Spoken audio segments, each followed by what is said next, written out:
Wayne Font's Detroit Lions have won the coin toss and have elected to receive here in the jungle in Riverfront Stadium. Kicking off for the Bengals, Lee Johnson, and Cincinnati's special teams play. Kick return coverage has not been the best. Average starting position at the 26-yard line. Mel Gray, leading kick returner, 27.2. Will be returning for the Lions. And we're underway.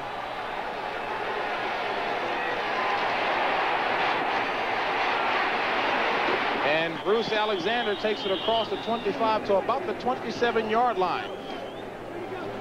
So a 25-yard return, and Rodney Peete will get things underway for the Lions.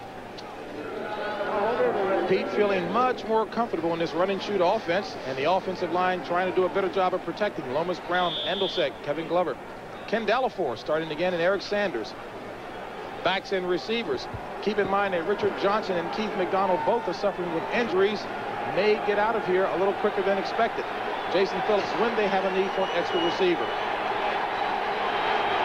1st and 10 for the Lions. Ball marked at the 26. Sanders. And Barry Sanders, 3-yard run up to the 29. Will bring up a 2nd and 7. The defense of the Cincinnati Bengals, Jim Scow, Tim Crumry, and Jason Buck. Linebacking core, no superstars here, playing adequately, lacking a real serious pass rush.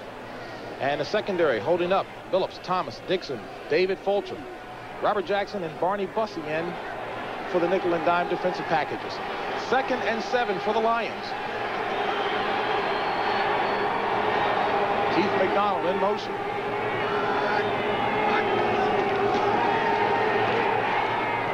Incomplete. The intended receiver was Richard Johnson. And Rodney Peete feeling much more comfortable at the helm right now. This run and shoot situation they have in Detroit, JB, is one that takes a lot of experience of using it. I think the more that this group of players stay with it, the longer they use it, the better they're going to get at it. Their problem has been not the system itself. Their problem has been people turning the ball over within the system.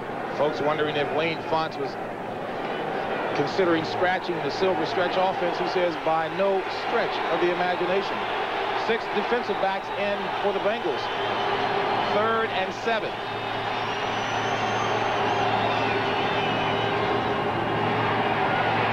Peete with time, going up top.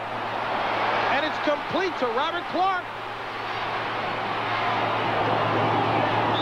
And Robert Clark dragged out of bounds at about the 2-yard line by Ricky Dixon. A 69-yard pass play from Rodney Peete to Robert Clark. Well, that's what that thing can do for you, JB, that silver stretch thing, and it's designed to put a lot of pressure on the seams. They're going to bring the motion man all the way across, and then he's going to hit that seam right down through the middle. Here he comes in motion. Then the middle man, number 89, Keith McDonald, Richard Johnson, the other 2 slot guys. This is to determine coverage. That defensive back moves, and there he goes. There goes the motion man right down the seam. Nice throw, right on the money. This thing applies a lot of pressure to the seam areas. 1st and goal, ball at the 2.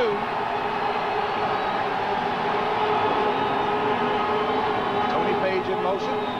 Sanders looking for a hold. He's got one. Touchdown, Detroit. Barry Sanders. So the key play to set it up.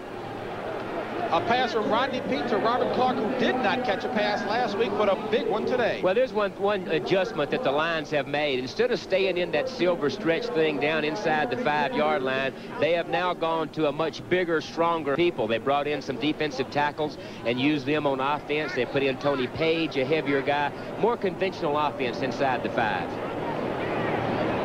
And Eddie Murray, perfect with point afters, 21 of 21, will attempt the point after here.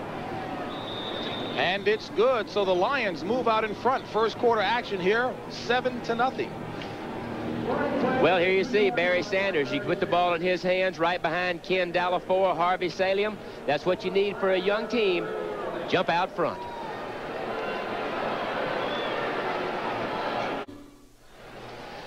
No doubt about it that the silver stretch has as a benefit quick strike ability. It certainly does that. When everything works the way that it is supposed to, when the quarterback, Rodney Peete, does the correct reading, everybody runs the right routes, he can do some damage. Well, not only the opening drive here, an exciting one, but Minnesota, Herschel Walker took the opening kickoff 93 yards for a touchdown. The point after was missed. So the Vikings lead that one 6-0, and a little bit of a trick play here. Wynn grabbed the ball and knocked it off the tee. The designated holder. May very well see that.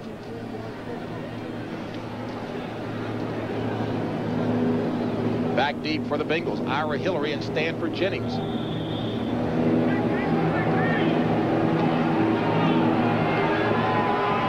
This will be Stanford Jennings from the 6.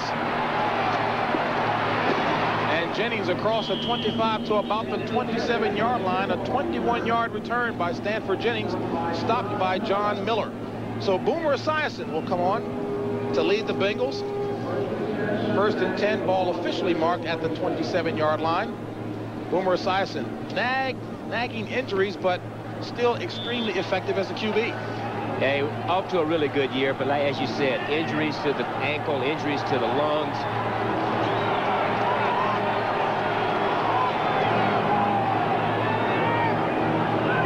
Three wide receiver set for the Bengals. Jennings the lone back. And this is Jennings, and Jennings met right at the line of scrimmage. Pushed ahead maybe about 1 yard by Victor. Now let's check in New York with Brent Musburger. All right, JB, it's like your producer said. Let's go to New York, and here's the latest. Herschel Walker explodes for a touchdown return on the opening kickoff. Let's go back now to JB. All right, Brett, and Jerry Burns, of course, said that's all I need was that one big back, and exciting one at that. He's paying dividends early on. 2nd and 9 for the Bengals here. 3 wide receiver set. Again, Jennings, the lone back.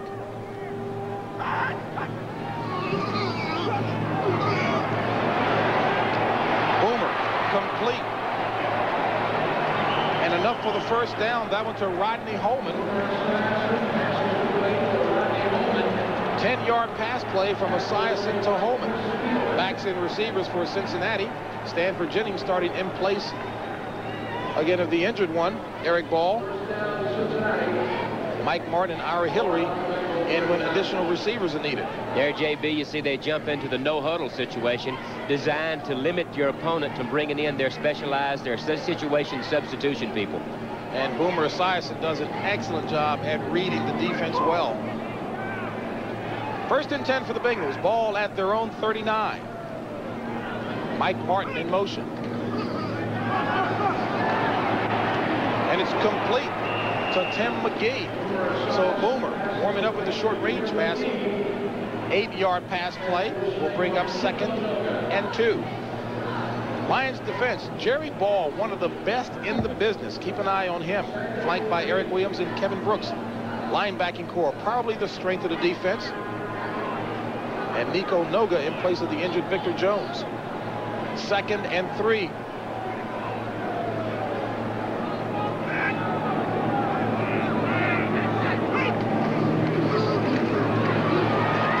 Boomer with time, complete for the first down to McGee again.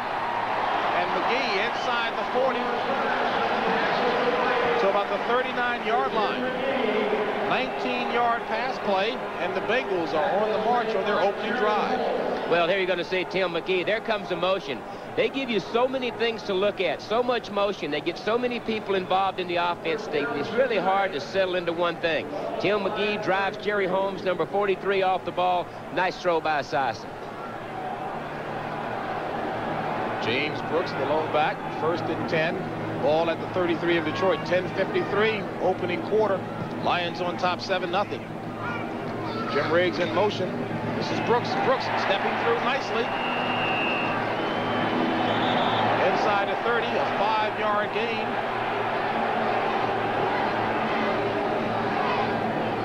Lions secondary has been picked on this year. Snake, Terry Taylor, Jerry Holmes. Benny Blades has been moved from strong safety to free safety. William White, Griffin, and Crockett in for the nickel and dime packages. And Blades is a little uncomfortable right now with the switch.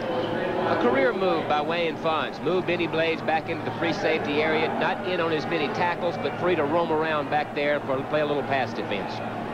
2nd and 5 for the Bengals. Ball at the 28 of Detroit. Martin in motion. Jennings. Not much room for Stanford Jennings. And Jerry Ball, a large reason for that 2-yard pickup. Well, as you said earlier, one of the best in the business. He and Michael Carter in San Francisco, probably the 2 best nose tackles. And what you ask that guy to do right there is just clog up the middle. Hurts the running game. It's amazing how when we were watching film all this week, Jerry Ball was everywhere on the field. Well, they're using him in a lot of different places. They've now used him on special teams to help on the kickoff returns. They put him in their short yardage package and goal line package down near the goal line for his blocking. 3rd and 3. Brooks and Jennings in the backfield. This is Brooks. And Brooks is wrapped up in the backfield. Give the credit to Jimmy Williams, who's playing some fantastic football this year. Injured last season. Wanted to be traded. Wayne Fonts talked him back into staying here, and he's playing well. Well, you watch Jimmy Williams, number 59, play this on the left-hand part of your screen. He just rides it down, plays off the blocker, rides it down, and waits for a little help from his friends. And this group is a good group that flies after the ball. That linebacking core, Noga, Spielman, Williams, and Jameson, they all go to the ball. And an injured Bengal on the field. It looks to be Bruce Kozerski, 60-year center out of Holy Cross. And Jerry Ball spoke very highly of Kozerski. This was going to be a key matchup and still may be. Let's check the extent of the injury here.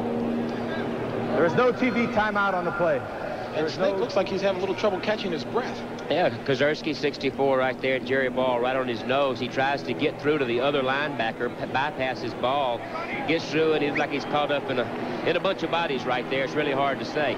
Could be a key matchup if he's out, JB, and who they put on Jerry Ball.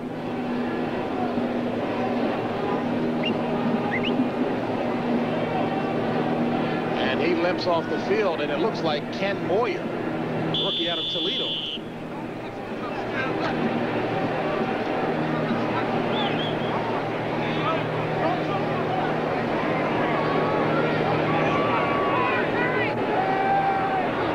Jim Breach will be attempting a 45-yard field goal.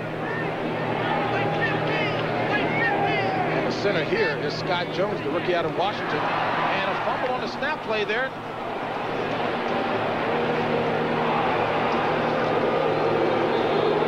Bad snap. Yeah, the holder, Lee Johnson, had a little trouble getting that ball position right there. Looks like a little low snap, JB, and I think the holder probably does the right thing. Watch where the snap ends up. Watch the snap coming back. Low, one hopper, bounces right there. The best thing to do, try to kick him out. He tries to pooch the ball down in there. Bad snap, bad exchange.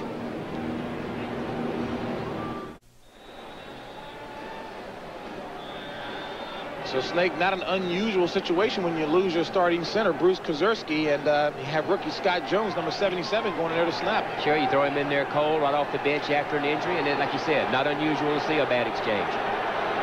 So the Lions, second possession, 1st and 10, ball from their own 20.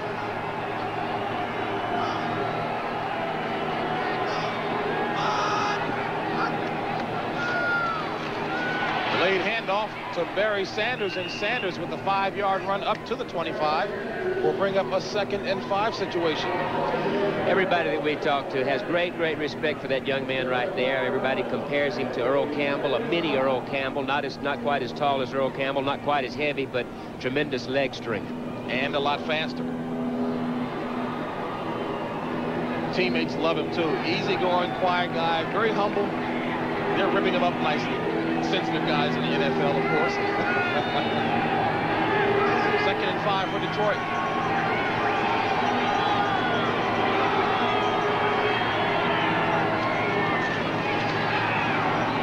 To Keith McDonald, low pass. Caught a 4-yard pass play up to the 29.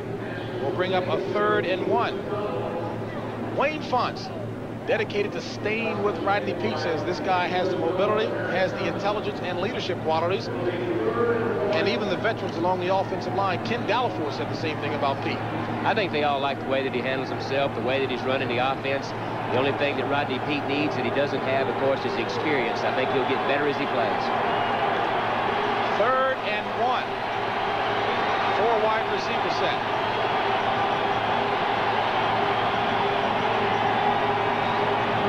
Sanders. He's got the first down. And Barry Sanders, 5'8", 203. And Snake, you talked a few seconds ago about those powerful thighs of his that really enable him to drive a few more yards. And along with that, along with being a very good inside the tackle, straight ahead, tough runner, when he gets in the secondary, he's got tremendous speed and cutting ability.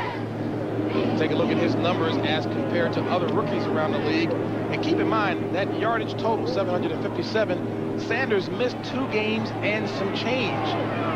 I think it proves that this run and shoot offense is a situation that you can also run the ball very well. Sanders, the lone back, the S-back in this offensive scheme. Sanders got hold. First down. Still driving. Barry Sanders up near midfield to about the 47-yard line. A 17-yard run by Barry Sanders. Nice job on the left side. Andelsek and Lomas Brown shaking him loose. Now, here's something to look for in this young man. We talked about his tremendous leg strength and size. Watch what happens when he breaks the line of scrimmage. Here he is, and this is David Fulcher. Watch him break Fulcher's tackle, and that's a strong man. Breaks Fulcher's tackle, carries a couple of guys. Very powerful back. And the best component parts aren't with the silver stretch yet in order to make it as effective. Exactly right. They need a little bit of help on the outside, some receivers that can come up with the big plays. From the 48, 1st and 10, Lions. On the option, Sanders. Another first down. And Barry Sanders brought down from behind inside the 25. Barney Bussey brings him down, but not before he picks up a 29-yard gain. Well, Wayne Font's pulling out all the stops to go to the option. Rodney Peete's going to come right down the line. There's Joe Kelly, 58, takes him. He reads Kelly, pitches to Sanders, and then as we said, once he gets in the secondary, he knows what to do with it. Watch him right there. You were a little concerned in talking with Wayne Fonts about a quarterback of Rodney Peete's caliber running the option and taking the hits. That's the only thing that I really don't like about the run and shoot is you get a high-priced commodity, a guy that you absolutely need, you get him hit too much. Tony Page in at the back position. Sanders out.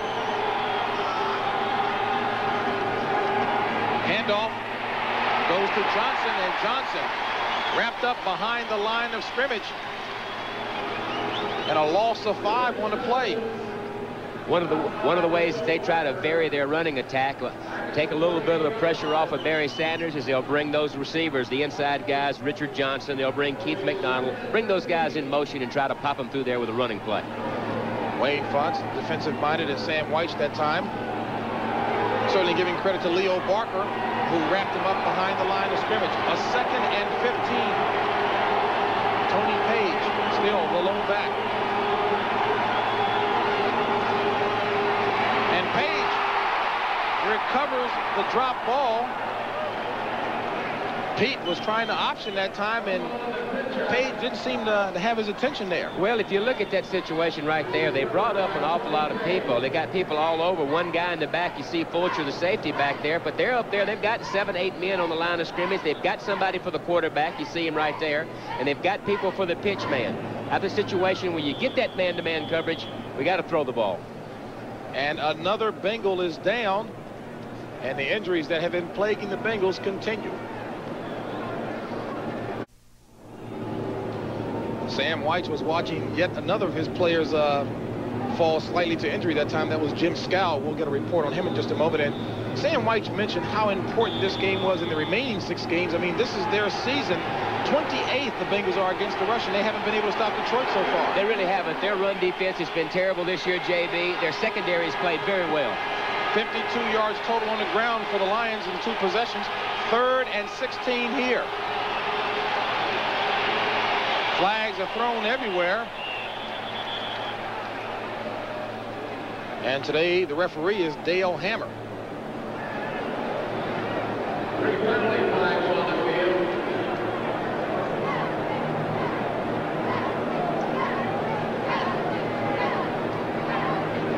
Ball start, number 75, the offense, 5-yard penalty, still third down. Well, they tagged Lomas Brown with that penalty right there, and that's one of the things also that has hurt the Silver and Stretch, other than the turnovers. It's just a situation where you've got a group of new people playing together, receivers, running backs, and it takes some time to get your timing down. Barry Sanders, the lone back. 3rd and 21 from the 34 of Cincinnati. And Peete loses the handle on the ball and picks it back up. So a couple of miscues on this possession for Detroit. Tony Page not looking for the pitch off, and now Peete losing the handle, and Brent's got a busy day in New York. Let's check back in with Brent. You got that right, JB. Now watch this linebacker, 58 I believe it is, Winston Moss, get in behind Jimmy Harbaugh for the Buccaneers, force the interception. Reuben Davis walks in. It's 10-0, JB. Can you believe it? The Bucs are beating the Bears. Back to you. Too, Brent, and Tampa Bay is really a tough defense that's playing really good. Winston Moss doing most of the pass rushing for Tampa Bay. Tough defensive unit. Jim Arnold gets the punt off for the Lions, and a good one at that, as it takes a Detroit hop and lands at the 12-yard line. And there is a flag on the play. 23-yard punt by Jim Arnold. And while we await the officials sorting things out, let me bring the Cincinnati fans up to date.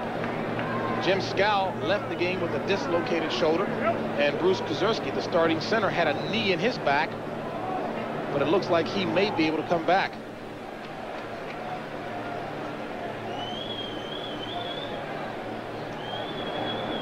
As Boomer Esiason discusses things with Dale Hammer.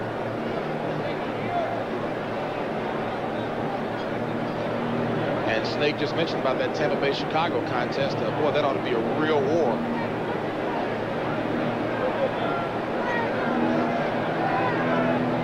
Last time Tampa Bay played Chicago, 42-35. 5-yard penalty Tampa. on the kicking team. A member of the kicking team went out of bounds and was returned and was the first to touch the ball. 5 yards, 4th down. You want to interpret that, Snake? Well, if you go out of bounds, you can't come back in and play. You can't come back in and touch the ball. You can't come back in and stay down the ball, come back in and catch a pass. You go out of bounds, I guess you might as well go home. Now, we were certainly trying to be alert for a lot of trick plays by either team today, but that's a new one. Mike Martin back deep for the Bengals to receive this Jim Arnold punt. And Arnold gets a good one up. And this one hits almost in the same spot. So Jim Arnold with good accuracy with those toes. This one a 28-yard punt. And the Bengals will take over when we return. A full house here at Riverfront Stadium in Cincinnati, but the crowd has not been able to get into the game just yet, and give the credit to Detroit. A 69-yard pass play from Peete to Robert Clark, setting up the first score. Barry Sanders has been running wild, and Cincinnati's special teams problems continue. Special teams, they've had problems with their field goal exchange. They had a punt blocked on Monday night, couldn't get another punt off. Special teams has really hurt the Bengals this year. Bruce Kuzerski back in at center for the Bengals. Martin in motion. And Boomer complete to Martin to the sidelines.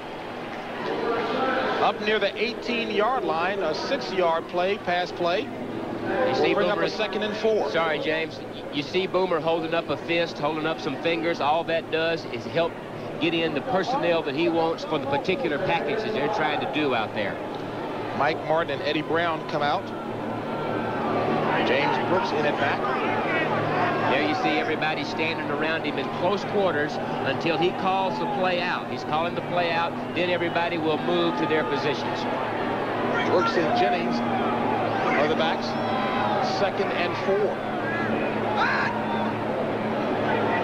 Riggs in motion. Jennings, the ball carrier. And Jennings, first down, plus a whole lot more. So Stanford Jennings across the 25, a 9-yard run. And the Bengals with the first down.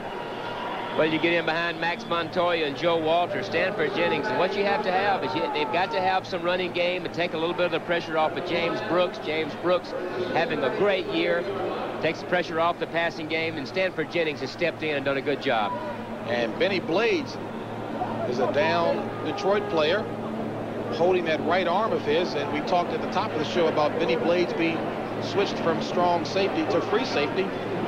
And Wayne Fonts said he met Blades head-on in that discussion as to why he was making the switch. Well, he said it was a career move for Benny Blades, moving back to safety a la Ronnie Lott. The way that San Francisco moved Ronnie Lott back to free safety, I think it stretches a guy's career a little bit longer because he doesn't have to come up, support, take on those guards, hit those big backs quite as much, more of a center fielder. Do you agree with the move? I agree with the move completely. I think a move like that for Benny Blades will lengthen his career, get him comfortable back there where he can roam center field, and he'll make plenty of plays. What's the tough thing for him in making that adjustment, although he played free safety in college? I think the toughest thing for Benny Blades is not being right in the middle of all the action all the time. He wants to stick his nose up there, make tackles, be involved in the running and the hitting game, and I think what this does, it makes, like I said, more of a center fielder out of him. But I think it's a great move for him. Brooks and Eric Ball are the backs for the Bengals. From their own 28, play action. Boomer. Complete to Eddie Brown across midfield.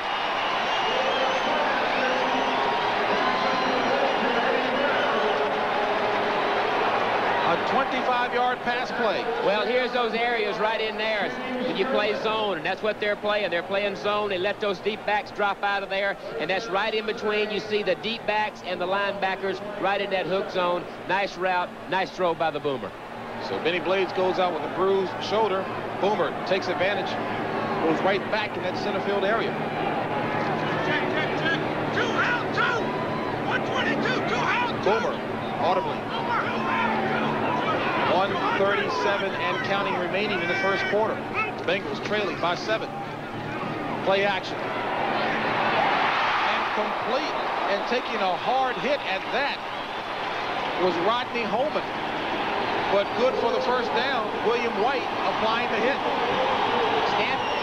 There's the play fake from the back, holds these linebackers right there, gives your tight end Rodney Holman time to get it behind him. Here's the fake. See how it holds the linebackers? There goes Holman right in the middle in those hook zones. Nice throw. Good call against that deep zone. Ball at the 28 of Detroit. Boomer's running the whole game from the line of scrimmage. You see him directing traffic out there based on the alignment that he sees. Very authoritative. Eric Ball, the lone back. Boomer looking for McGee. And intercepted Jerry Holmes. So it was Holmes who last week intercepted a pass against Green Bay, returned it for a touchdown, and the slim one comes up with another pick. Well, they think that they can get that post route on him, and that's what they tried. You're going to see it come right in here in this area. And what Boomer does is he hangs the ball. He didn't drill the ball hangs. See, the ball kind of hangs up there instead of putting a little bit more on it, throwing the ball a little bit quicker, gives Jerry Holmes time to react. Another shot of it, you see Jerry Holmes has got pretty good position, but if the ball would have been delivered a split second earlier, it may have been to have something to work with. Nicknamed Killer, despite his very fragile frame, loves to get in there and mix it up. So the Lions stop a threatening drive by the Bengals. Take over at their own 20. Sanders, the lone back. Sanders, the ball carrier.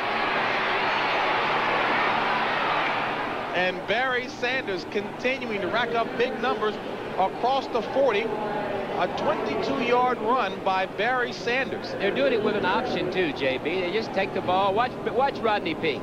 Take the ball, go right down the line of scrimmage. The first guy that shows up is number 72. He options off of him, pitches the ball out to Sanders, and then down the sidelines. 7 carries for 80 yards. That all in the first quarter. And the first quarter will come to an end here. And it's been the Barry Sanders show. And the Lions lead it at the end of 1 by the score of 7-0.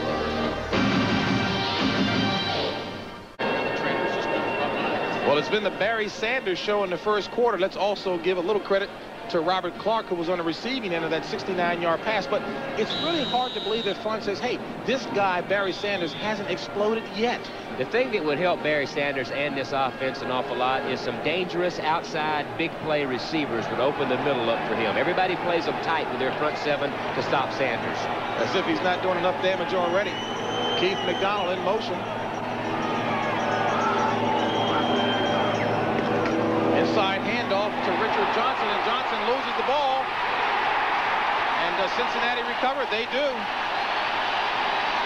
So Richard Johnson down on the field at the 40-yard line.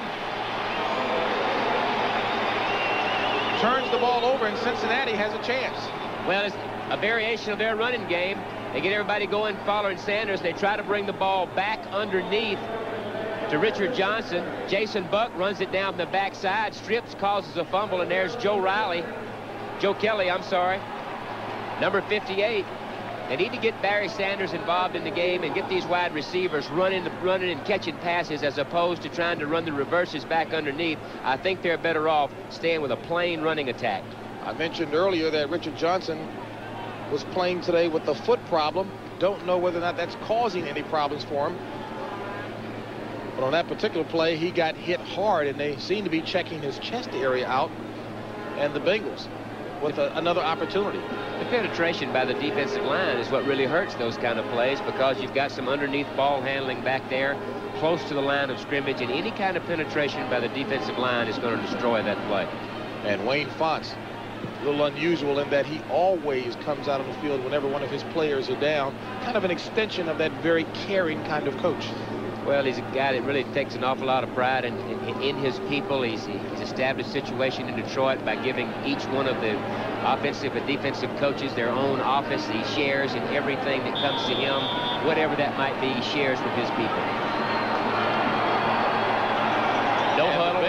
No huddle, JB, on the sidelines. They come over the sidelines, get their play, as we said, to limit personnel changes by the other team.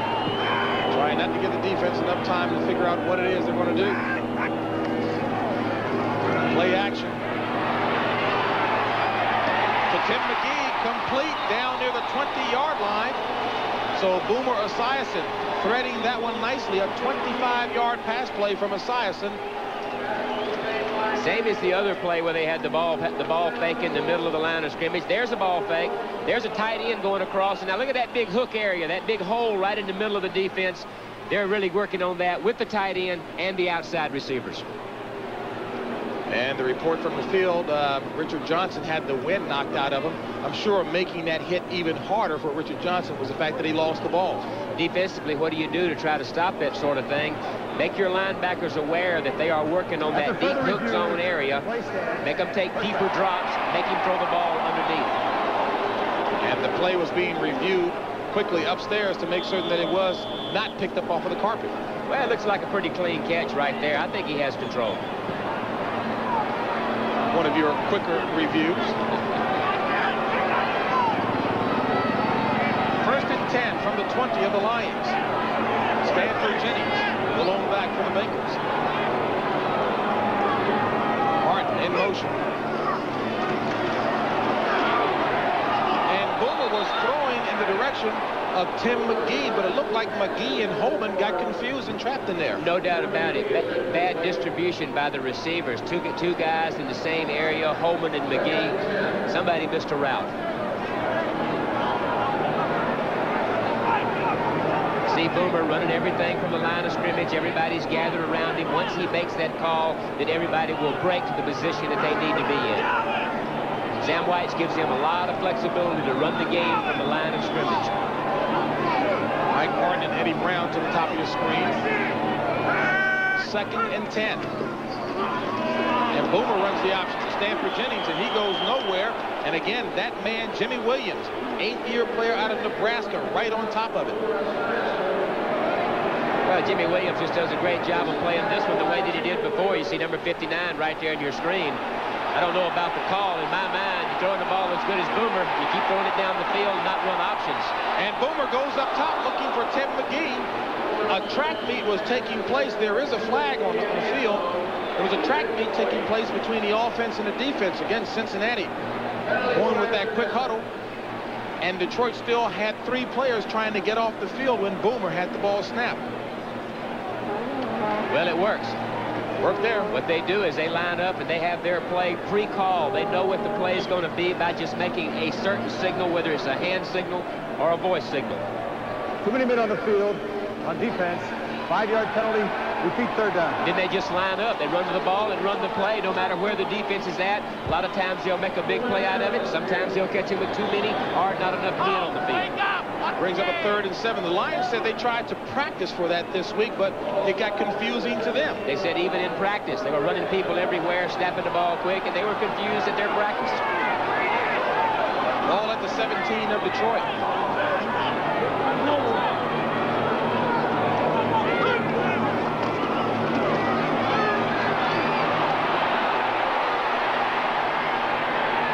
Touchdown, Cincinnati. Tim McGee.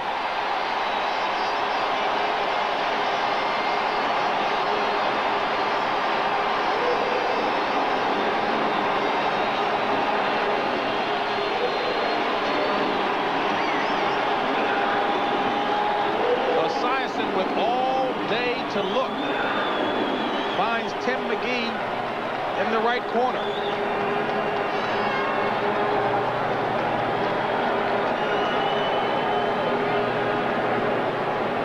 Jim Breach, 15 of 16 with PATs on the year.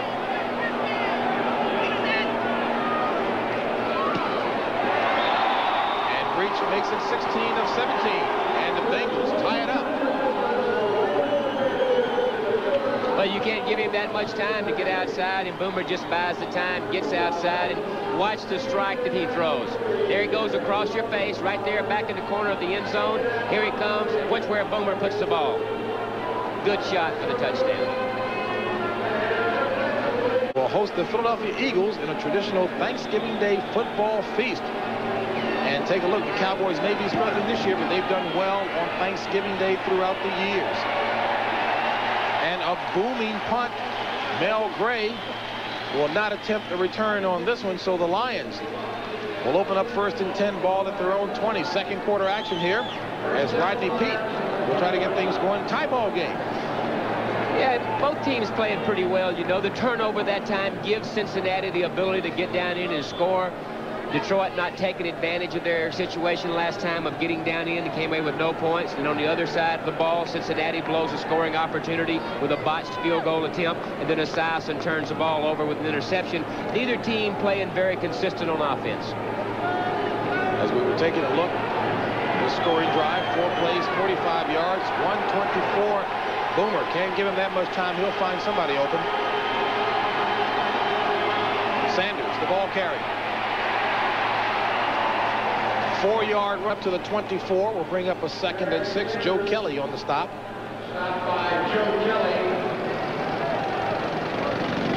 Lions really have 2 superb rookies when you take a look at what rookies are doing around the league and contributing the first year. And Rodney Peete and Barry Sanders, boy, you couldn't ask for more from these 2. I think Rodney Peete is a perfect type quarterback in this situation, and of course everybody would love to have a Barry Sanders. 2nd and 6. Johnson in motion. Going for Johnson. Incomplete, broken up by David Fulcher. And Rodney Peete looked as if he was giving Richard Johnson a chance to atone for the mistake. The mistake, we were talking about some of the rookies around the league who are performing well, and look at some of the Rookie of the Year candidates. Detroit has 2 strong candidates. Bobby Humphrey from Alabama doing a good job. Had 4 or 5 100-yard games for Denver. And, of course, Eric Metcalf, the good all-purpose back, returner, punt returner, kickoff returner, running back. Of course, Pete Sanders, Deion Sanders. Derek Thomas from Alabama has 9 sacks at Kansas City. 3rd and 6.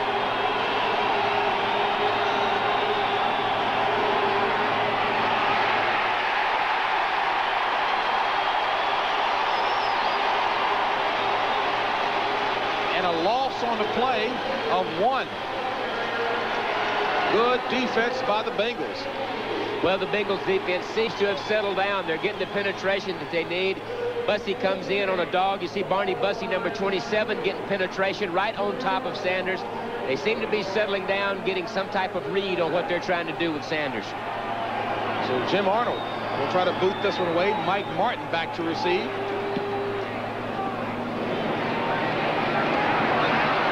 Martin from the 40. And Mike Martin juking his way. There's a flag thrown as Martin jukes up near the 45 of the Lions.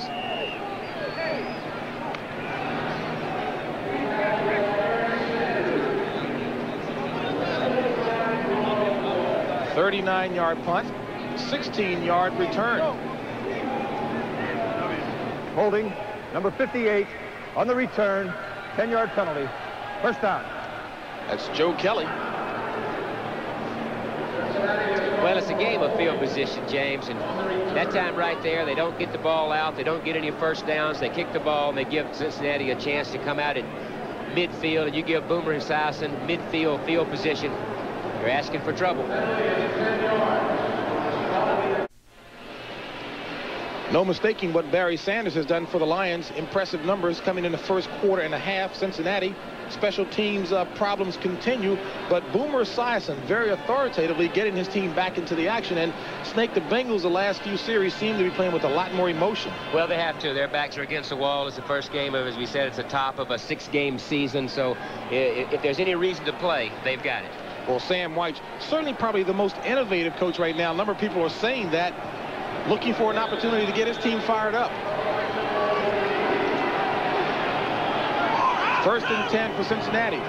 Ball at the 42.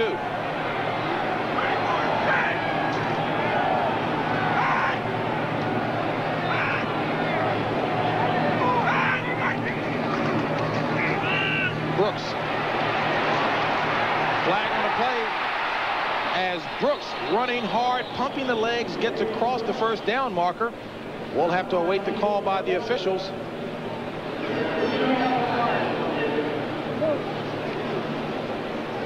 And getting up slow for the Detroit Lions is Kevin Brooks, who was hurt on the play. James Cripps coming in to replace him. Holding, number 82 in the offense, 10-yard penalty, repeat first down. And that's Rodney Holman. So Kevin Brooks leaves the field for the Detroit Lions, replaced by the rookie from Memphis State, James Cripps.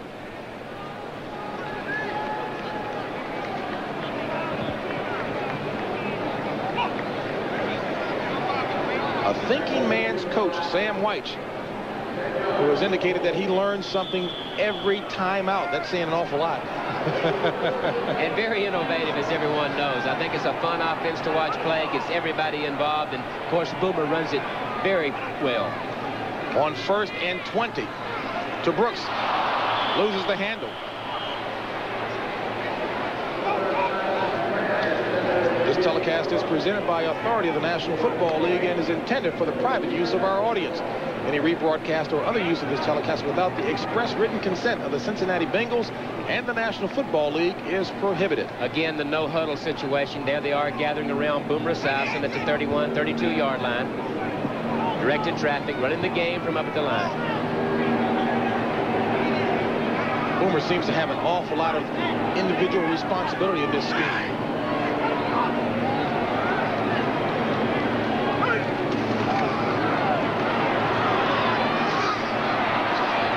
Complete to Holman, and Holman takes a wicked hit from George Jameson. And he's yet to get up. That was a pop, Snake. Shades of some of the Oakland Raiders and their defense when you were playing. I've seen George Atkinson and Jack Tatum deliver some of those. Tough. A hard-earned 11-yard pass play from Boomer to Rodney Holman, and Holman has yet to get up. Well, Holman's going to go from the right of your screen, number 82. There he is right there. He's going to go up, and Boomer Esiason can't find anybody. He's going to buy some time by moving around, gives the big tight end some time to find an area in the seam, and he is greeted.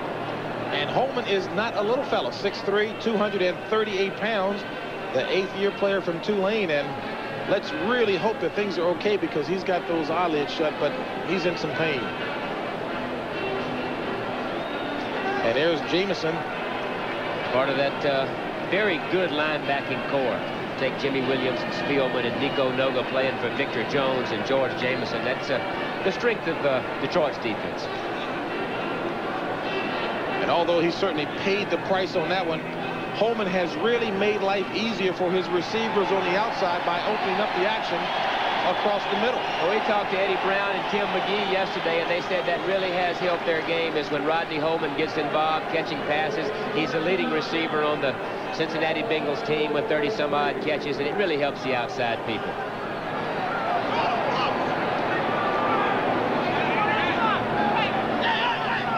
Third and 9. Brooks, the lone back. Martin in motion. Boomer with time. And drills it. Is it complete? And indeed it is. So Boomer Esiason threading the needle that time with the pass to Eddie Brown. I think the first thing you notice here, JB, is the pass protection. Look, nobody around Boomer. He sits in there, sits in there, sits in there.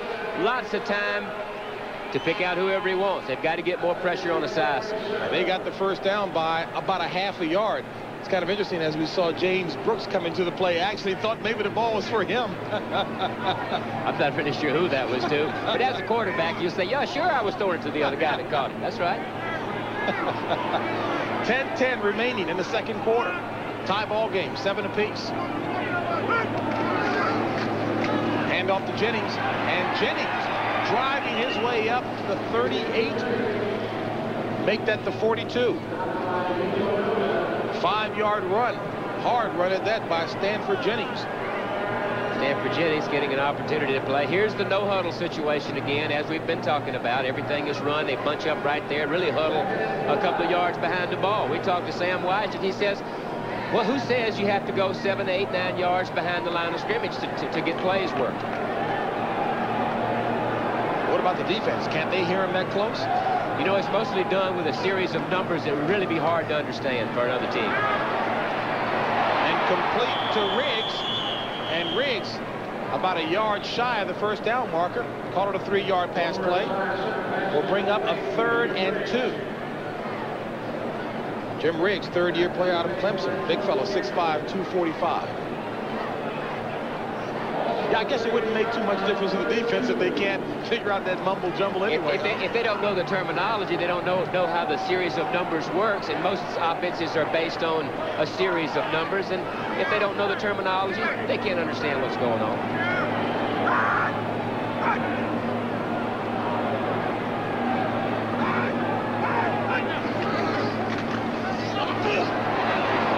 And Brooks didn't have much running room that time. No gain on the play. And Jerry Ball, the big fella, clogging up things. So the crowd here at Riverfront Stadium into the action a little more as the Bengals answer the Detroit Lions, who scored on the opening drive of the game. It's now all tied at 7 apiece. Boomer Esiason taking a more direct role in control of things. Well, they're going for it on 4th down, and when you're 5 and 5 and a couple of games back or 3 games back, you have to gamble. 4th and 2.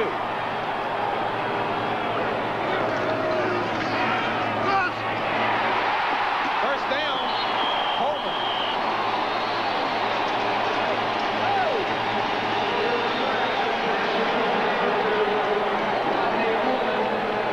So Rodney Holman, who had the wind knocked out of him, comes up with a 7-yard play. Rodney Holman right out of the flat after a play fake right there to the backs. Getting your tight end on the outside, only need 3 or 4 yards. There he comes. There comes the motion. There's Rodney Holman sitting out in the flat. Only need a couple of yards, little short gain for the first down. McGee, Brown, and Martin, the wide receivers in. Jennings, the lone back. 1st and 10 from the 31 of Detroit.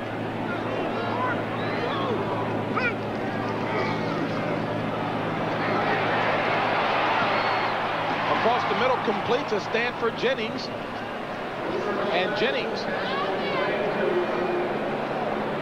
helps the Bengals to pick up 7 yards on that play. Chris Spielman on the tackle. Anytime you have a good running game, the first thing you have to be able to do is handle the nose tackle. There's Kozerski, number 64, getting some help from Montoya, number 65. Double teaming Jerry Ball. You got to handle that guy if you're going to run the football. And boy, do they need some help, as Ball was pushing both players back. Impressive ball player. 2nd and 3 from the 25 of Detroit. 7:13 remaining in the first half.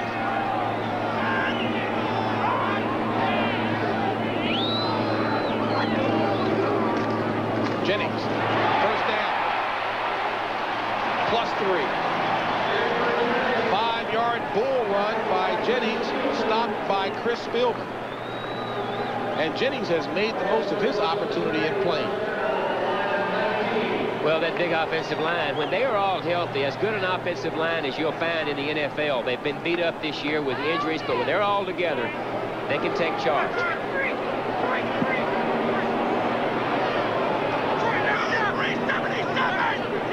And Boomer signaling to his receivers and backs what he sees. Eddie Brown to the near side. 5 seconds remaining.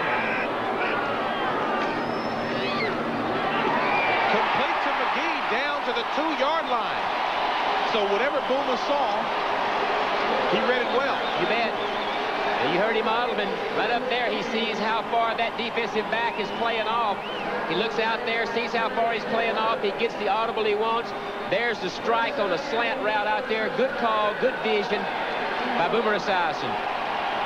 So although Boomer has been plagued with problems, an ankle problem, and of course a bruised lung, he still has that head together, that mind. Really runs this complicated offense very well. 1st and goal from the 2. That's a normal short yardage package you see right there with a couple of tight ends. Jennings wrapped up in the backfield, stopped by Jerry Ball. And Jerry Ball busted his way in and grabbed it for a 2-yard loss. Well, as we said, if you're going to run the football, that's the guy you got to take care of. And here's 300-pound Jerry Ball getting penetration. You can't let him get penetration. He knocks off the guard. He destroys the timing. You see Montoya there.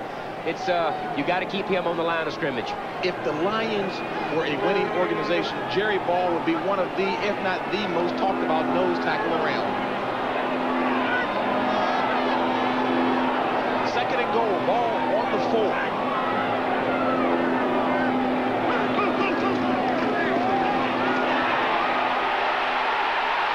Touchdown, Cincinnati.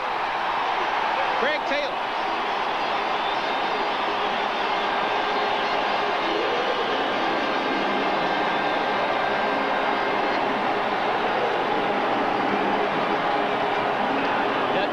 Nothing fancy. The same short yardage package that everybody has. A lead back. There's number 20, Craig Taylor. Now watch the leg drive. Watch the leg drive. Nico Noga's number 51's got him wrapped up. Taylor's not having anything to do with it. Touchdown.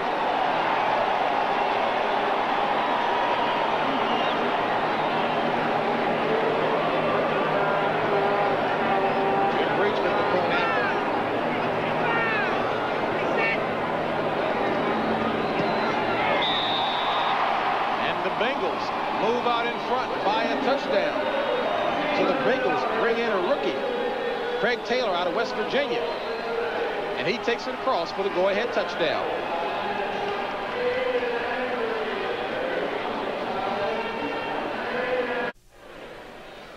Coming up Friday on CBS Sports, a rugged Southwest Conference matchup.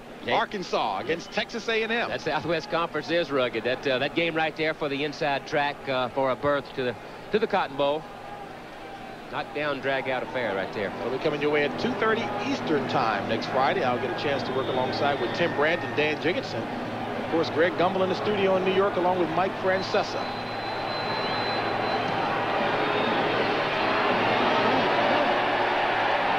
Mel Gray, again, without an opportunity to return this one. Now, this took place during the timeout along the sidelines as Boomer Esiason is working with Ken Moyer. Now, of course, keep in mind that Bruce Kozerski had a knee in the back, and as he came off of the field on that last touchdown drive by the Bengals, he was signaling to the bench, "I'm still having problems breathing." So that's why you see that little practicing taking place. Awfully important, too, that exchange right there. Those two don't work together very much, so any repetition you can get on the sidelines always helps. Little things can't be taken for granted. First and 10 for the Lions from their own 20. Peete under heat and completes it to McDonald across the 25 to about the 27, 28-yard line. An 8-yard pass play from Peete to McDonald. Well, it's just all athletic ability by Rodney Peete. The play breaks down. It doesn't develop the way that it should. Then it's all Rodney Peete on his own doing whatever. Great athletic ability, throwing it back, running to his left, throwing as a right-hander, a tough throw. Needs to be careful hanging that ball up like that in his own territory. Peete forced to make the adjustment that time by Skip McClendon, special defense. Lions having trouble yardage-wise here in the second quarter.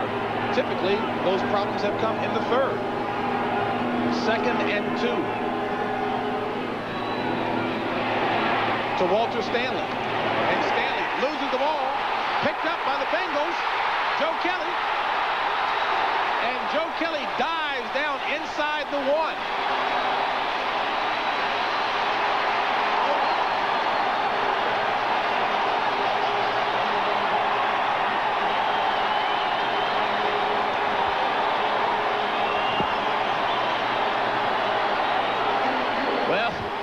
We talked to Walter Stanley, and he was very, very confident yesterday. Said he hadn't been throwing the ball enough to him, and he has beaten most everybody that he's played, and he just wanted the ball. Well, he gets the ball here.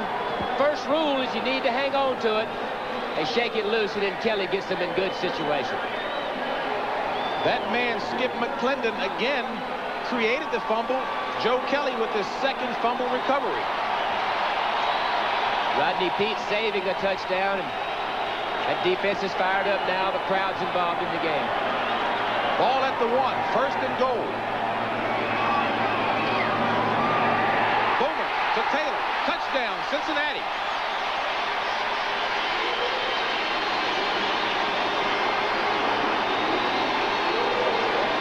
Second touchdown of the afternoon for the 6th-round draft choice, Craig Taylor out of West Virginia. The back, right out of the backfield, right there. Play fake to hold the linebacker. Get Craig Taylor out in the flat, touchdown. And just to think that he was more of a blocking back in West Virginia. But the book on him was that he did have good hands coming out of the backfield. He's showing it there. Good, tough inside runner. That's why they had him in last series down on the goal line. Bigger than Brooks, tougher inside runner. Jim Breach's point after is good, so the Bengals expanding that lead at 21-7. 3:26 remaining in the first half. And Wayne Fonts searching now to come up with the answer to get the silver stretch working again. Bengals have done a very effective job on Barry Sanders, who gained 81 yards on the ground in the first quarter. They've done the job in the second quarter. As we take a look around the league, and again, the 6-3 score, Philadelphia and Minnesota, 93-yard touchdown run, kickoff return by Herschel Walker. Miami and Dallas. Son meets father. David Shula. David Shula, offensive coordinator for the Cowboys. Don Shula. And boy, look at this. Talk about a mean rivalry. The Saints in Atlanta. That game taking place in Atlanta. And of course, coming up at halftime here, Brent Musburger and Irv Cross will bring you up to date with all the scores and highlights from around the league and keep you abreast of the division races. That'll be coming up at halftime. Let's go, boy. Well, Snake, the Bengals said they have to treat these 6 games as a season in a season if they expect to make it back to the playoffs, and they're playing up to it now. That's exactly what they have to do. It's a 6-game season for this team, and of course Detroit is helping them out an awful lot today. The last 2 scores result off the turnovers. And Mel Gray, for the 3rd time, will not be able to attempt a return.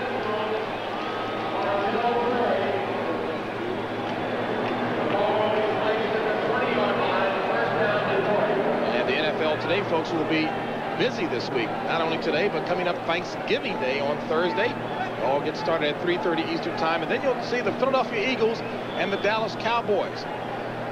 And well, let me tell you, the Cowboys really have continued to draw well on the road. This had a 16 road game sellout before they played Phoenix last week. And even Phoenix had the highest crowd, the biggest crowd to turn out of the season to watch the Cowboys play.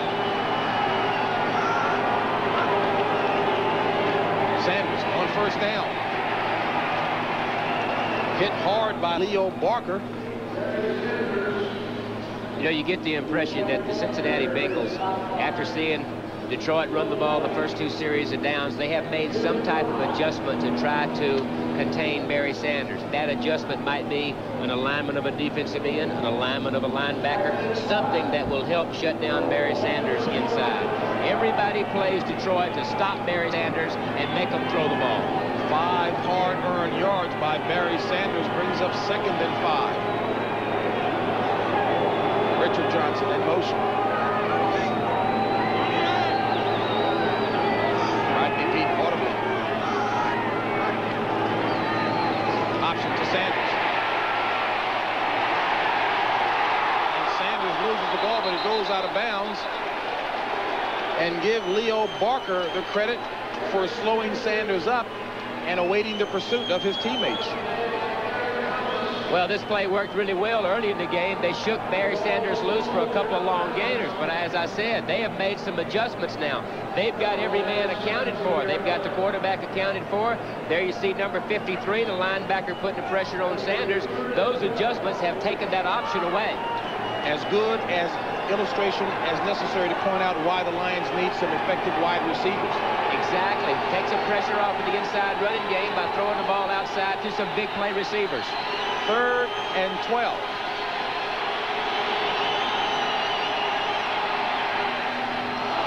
Incomplete. Intended receiver was Keith McDonald. Jim Arnold will come on to punt it away for the Lions. Well, 4th down or 3rd down and 12, whatever the situation was then, I think you have to think that we've got to throw the ball down the field. We've got to throw the ball on the outside to the wide receivers, throw the ball past the 1st down marker, that nickel and dime stuff like that, and the option down there, I don't think it's going to get it done. The birthday boy, Mike Martin, turned 29 years of age on Saturday. Will be on the receiving end of this Jim Arnold punt. And it's blocked by Eric Thomas.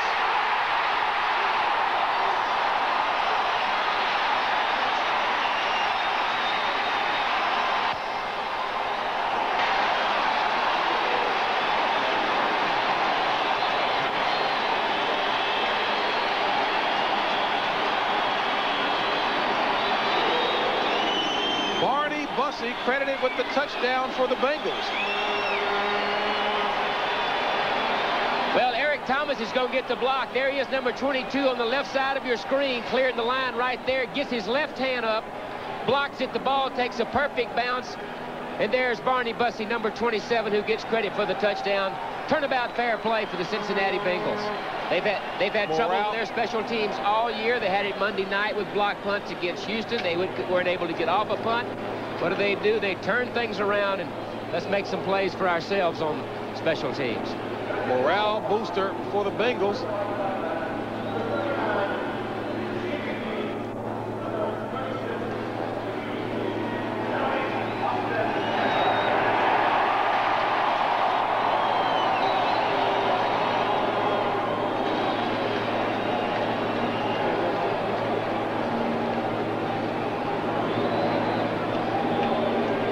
Well, as you heard, Dale Hammer offsetting penalties at time, touchdown stands.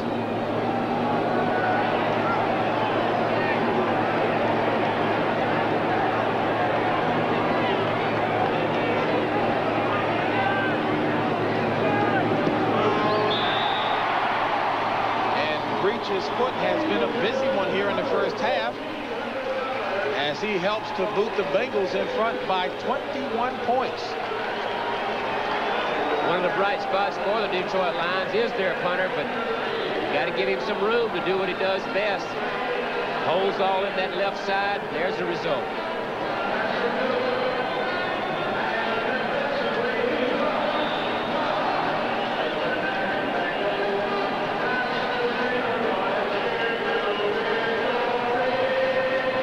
Jim Arnold had not seen one of his punts blocked since 1986. Obviously, not very pleased there. That's been one of the bright spots for Detroit, has been their special teams. Frank Gans, General Frank Gans, we'll call him, has done a superb job with the special teams unit.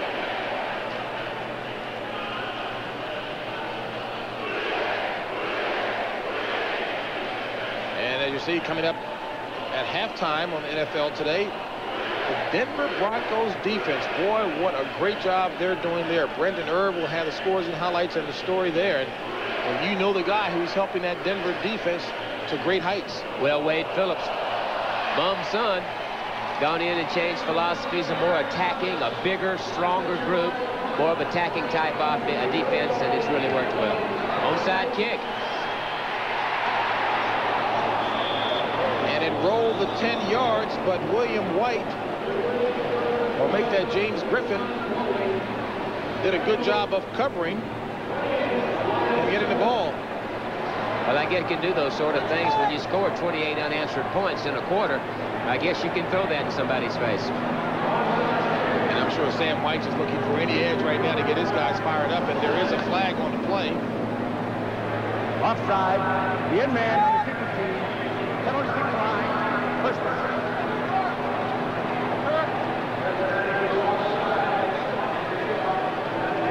And James Griffin is having that right leg tended to there. Surface here at Riverfront Stadium is AstroTurf, and Snake, as you can well attest to, that is one hard surface.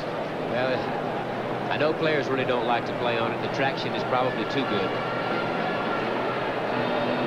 Well, Cincinnati ought to be boosted by the fact that the last time that they scored a touchdown on a block punt came way back in 1978, that coming against Kansas City. Well, what better way to get your special teams going and working harder was when you have success on special teams. Guys see how important it is. You go in, you block a punt, you score in no time. They say, hey, we can do some damage on special teams. Let's work a little harder at it. So what better way than to have success at it? And remember, David Fulcher was talking to us very candidly about what he thought might help the special teams units play better. And he was talking about extra pay, but right now it's their play. Yeah, David Fulcher, very candid in his remarks about their special teams after the Monday night fiasco. More intensity. Play a little harder. No matter if you're a starter or a backup player, whatever you be, if you're asked to play special teams, go in and play with the same intensity that you would if you were a starter. Tony Page, the S-back for the Lions. 2:06 remaining in the first half. Lions trailing by 21 points. Peete, drop. Give the credit to Tim Crumrye. And boy, that will be a nice emotional boost for him. Well documented, coming back after surgery, not up to 100%. But boy, he'll take that play. Still not 100%, as you say. Still plays with a noticeable limp, but you get that guy involved and you start thinking about the old Bengal defense that carried him into the Super Bowl. And we're at the 2-minute mark of the first half. Cincinnati has turned things around considerably, lead it 28-7. Watch Tim Crumrye right here, the nose tackle, working on Kevin Glover, number 53, the center for Detroit.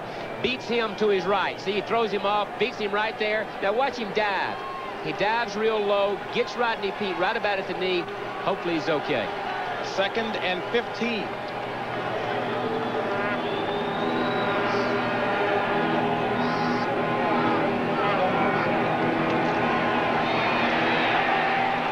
Sanders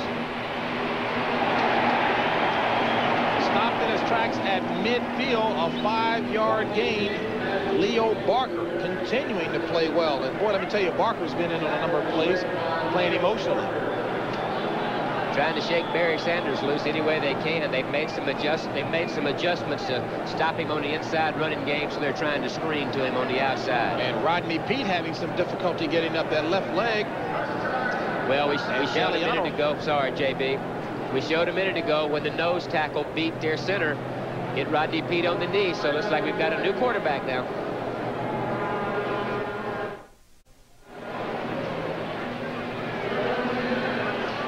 Bob Galliano in to replace the injured Rodney Peete. And, of course, Galliano was kept because he is very familiar with the run-and-shoot offense, the silver stretch as done by the Lions. 3rd and 9. And snake flags everywhere. I'm wondering if the Lions drew them all sides. Certainly looked to be that way. That's something that's normal also, JB, is when you get a new quarterback.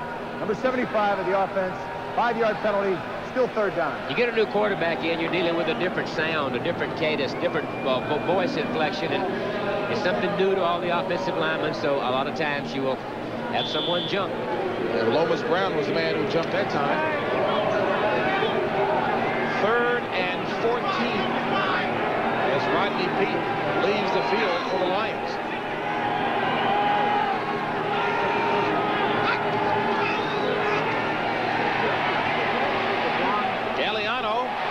Intended receiver was Richard Johnson.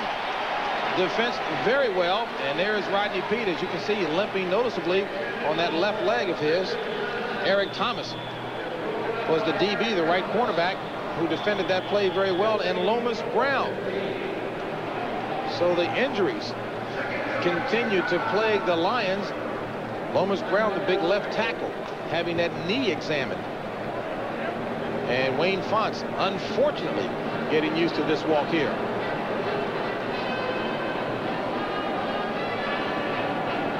Rodney Peete, as you notice him limping off on that left leg, the preliminary report is that he has a twisted left knee, the same knee that he injured earlier this season. And Lomas Brown, who had earlier this season been benched, has been playing pretty well for Wayne Fonts. Lomas Brown right there, right tackle, backing up in his backup against Jason Buck, number 99. Gets his legs kind of spread out, and right there you see his right knee kind of folds back under him in his pass protection. Slippery surface that time looked to be the cause, Snake.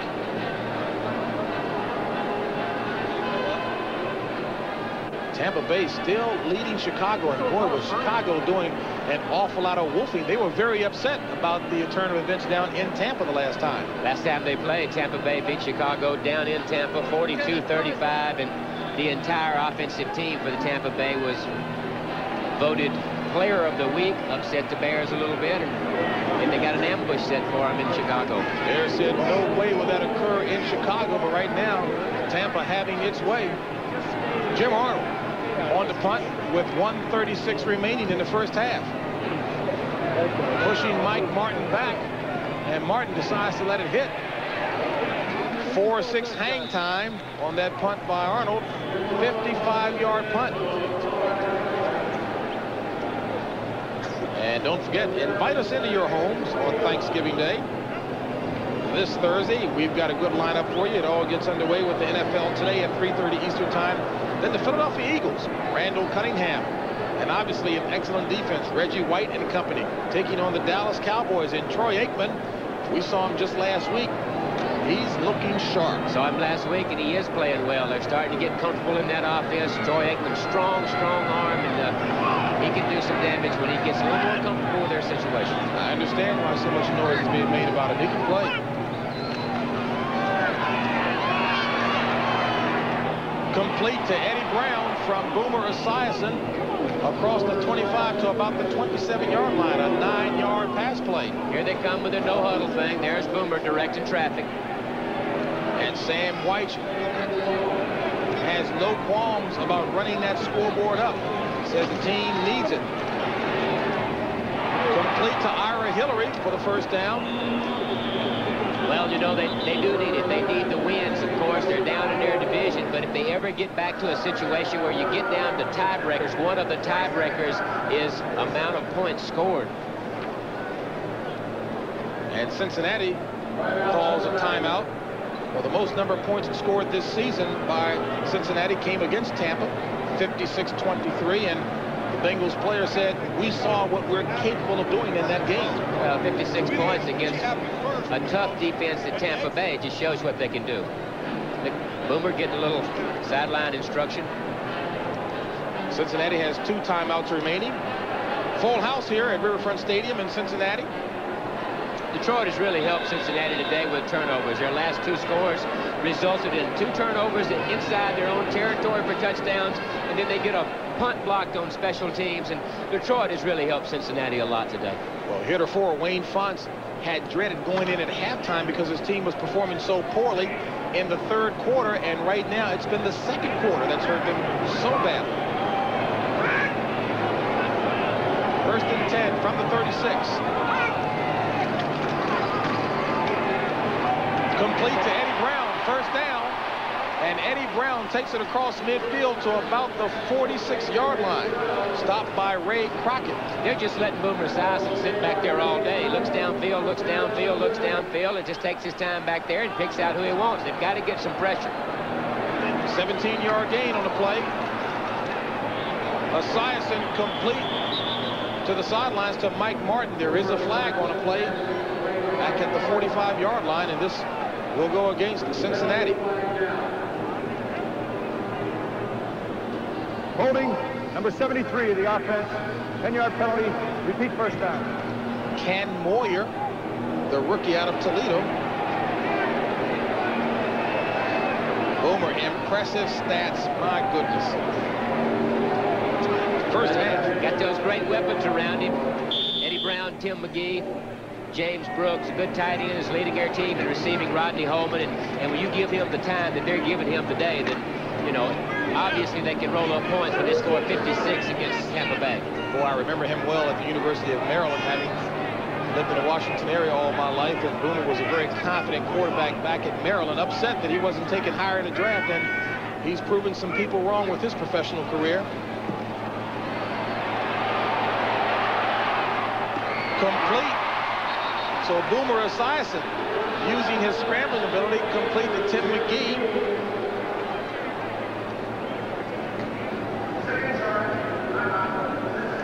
And Cincinnati burns off another timeout. They're about 3 yards shy of the 1st down marker as Boomer, very accurate, 11 consecutive completions. That one a 19-yard pass play.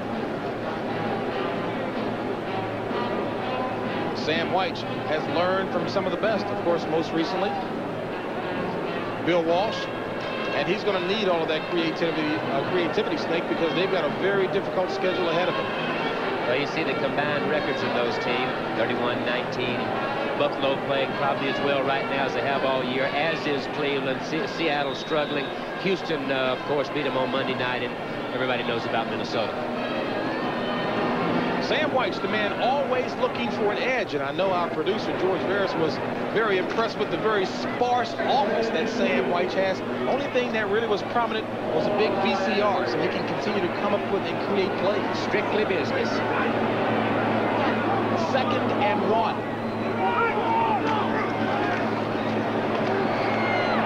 In and out of the hands. My goodness, boy, what Ira Hillary liked to have that one back. But in defense of him, he was turned around on that play. Yeah, Boomer throws the ball a little bit behind him. You know, you got to get that ball out in front when a guy catches on a dead run, break some tackles. No huddle again. That breaks the streak of 11 consecutive completions by Boomer. We talked to Boomer yesterday, and Boomer said somebody has to pay for our frustrations. It looks like he's making them pay today.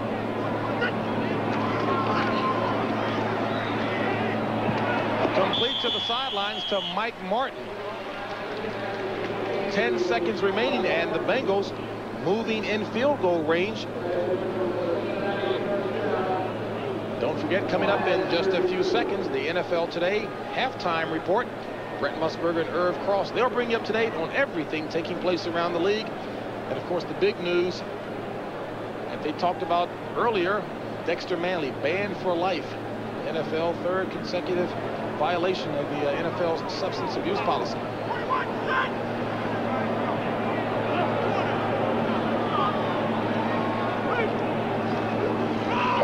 Brooks on 1st down. So the Bengals stop the clock with 6 seconds remaining, and Jim Breach will come on to attempt a field goal. Playing for the field goal. They ran the ball to the right side. Maybe Jim Breach likes the ball on the right hash mark, so they run the ball to that side and bring him in. Now, Jim Breach has yet to attempt one in the 40-yard range plus. As long as you saw, there was 38 yards.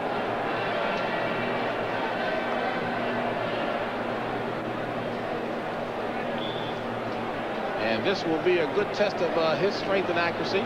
This will be about a 49-yard field goal attempt.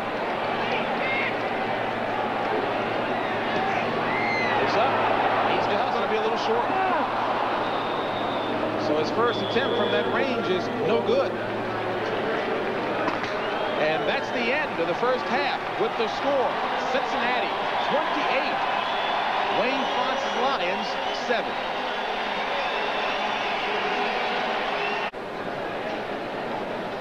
We take a look at Jerry Ball, the emotional leader of this team right now, trying to fire the Lions up.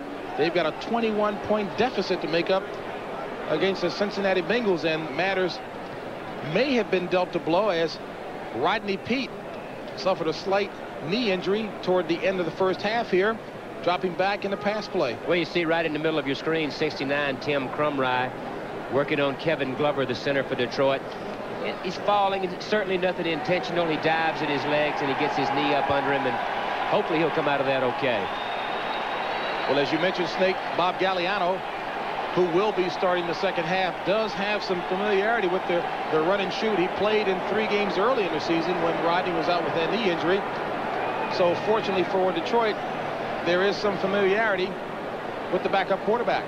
I think it comes down to a matter of execution. Of course, you have to hold the turnovers to a minimum no matter who you're playing, and that's the case today. The 2 turnovers and a block punt resulted in 21 really quick points in the second quarter, and it's not the system. I think it's just the execution within the system that's giving Detroit problems.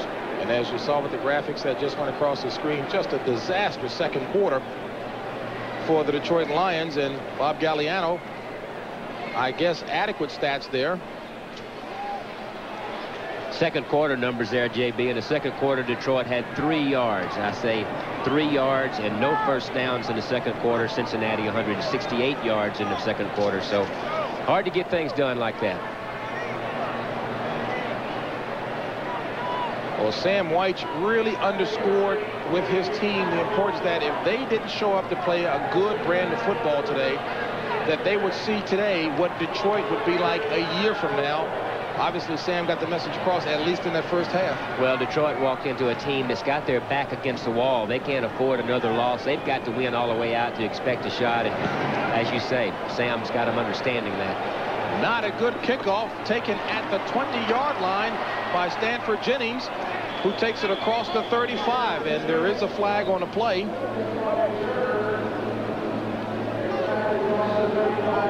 Eddie Murray did not get a good kickoff that time. Holding number 53 on the return. 10-yard penalty, first down.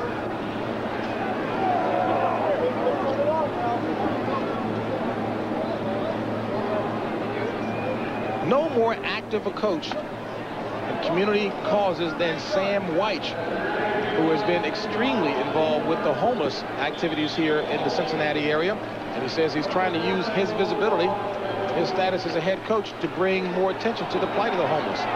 We'll talk more about that. First and 10 for the Bengals, ball at the 26.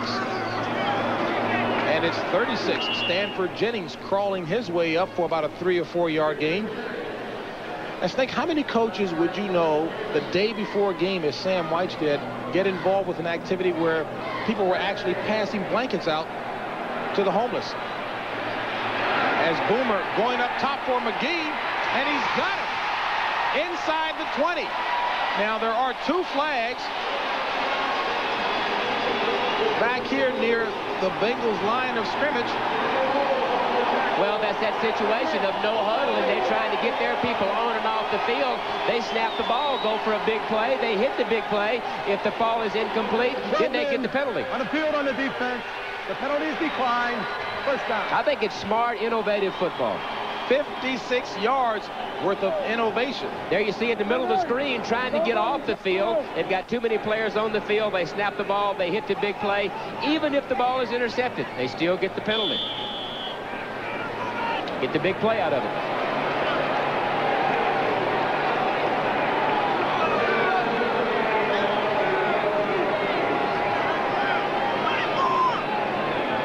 From the 17 of Detroit, first and 10.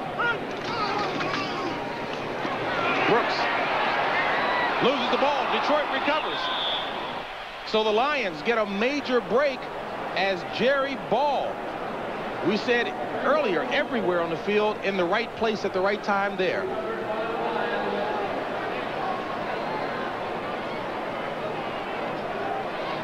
Well, here's a play. James Brooks, number 21, tries to bounce it outside. He's got the ball in one arm. Need to cover the ball up. Sees holding it in one arm. They shake it loose. 58, George Jamison shakes it loose, and there's the ever-present Jerry Ball. Despite the bulk and the beef, he can move. Robert Frank Galliano at the helm. Lions 1st and 10 from their own 20. Low pass incomplete. Intended for Keith McDonald. So Galliano having to warm up. Tough position to be thrown in, though, Snake. Yeah, to be thrown in if things aren't going well. They've made their adjustments to take the running game away, and you're down 28-7. You have to start throwing the ball, and it's awfully tough. I think what you'll see out of Cincinnati now is he'll sit back there in those zones. He'll give them the underneath stuff, and with a 28-7 lead, play very conservative zone defense. 2nd and 10. Just underway here in the 3rd quarter. Lions trailing 28-7. And a handoff to McDonald. And McDonald did not fool Skip McClendon at all. And McClendon having himself a whale of an afternoon.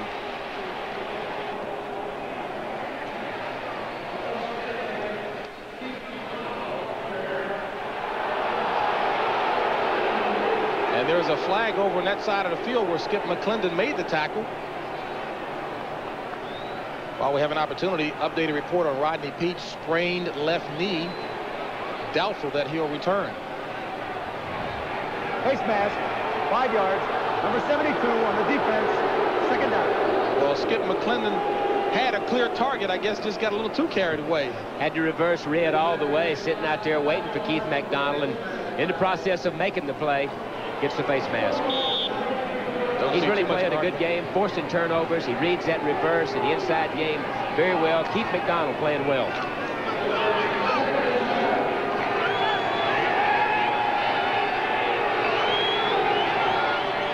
Second and 7. Sanders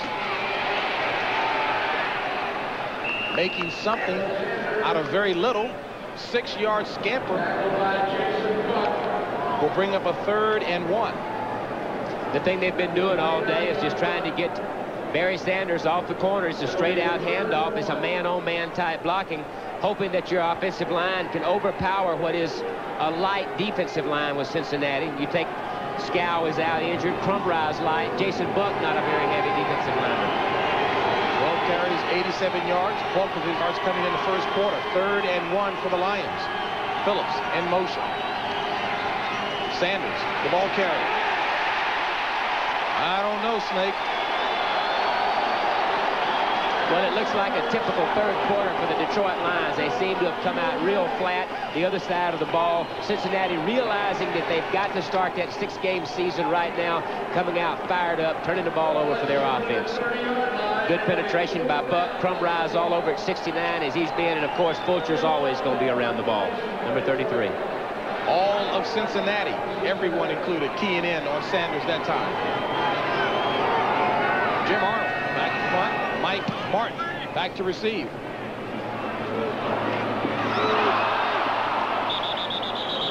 Temporarily losing the grip on it, but recovered by Martin. 37-yard punt, no return. Cincinnati's ball when we come back. The jungle had been an awfully difficult place for opponents to come into last season. Here at Riverfront Stadium, the Bengals were 8-0. This year, 3-2, but looking impressive thus far. 28-7 lead over the Detroit Lions. James Brown along with Ken Stabler.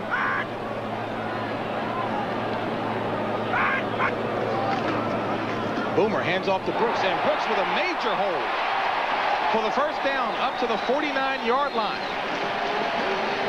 15-yard run by James Brooks. And the left side of that line did a nice job for him. Munoz, maybe one of the best, maybe the best offensive tackle in the league, some people think. Anytime you get Brooks involved in the game, running the way they're doing, Holman leading the team in receiving, and those outside people, Eddie Brown and Tim McGee, they're dangerous. And Bruce Reimers. This makes them even tougher when you get Boomer Esiason up at the line of scrimmage, running the game from there, takes a look at the fronts if it's a running situation, takes a look at the linebackers in secondary if it's a passing situation, and runs the game from under the center.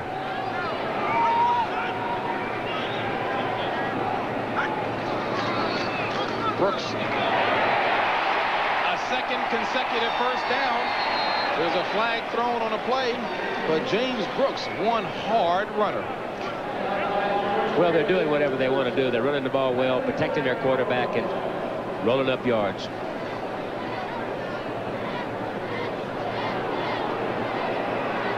And this one looks as if it's against Cincinnati. But Minnesota and Detroit make that Minnesota and Philadelphia deadlock still at that same score, 6-3.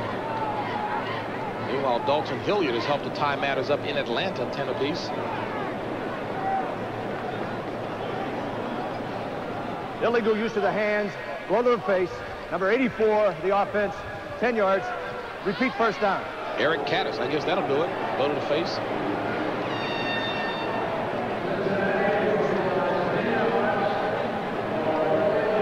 Take a look at Barry Sanders sitting over there contemplating matters.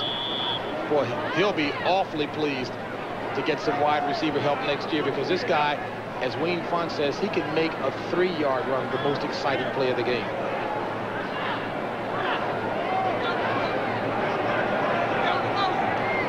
First and 14. 46.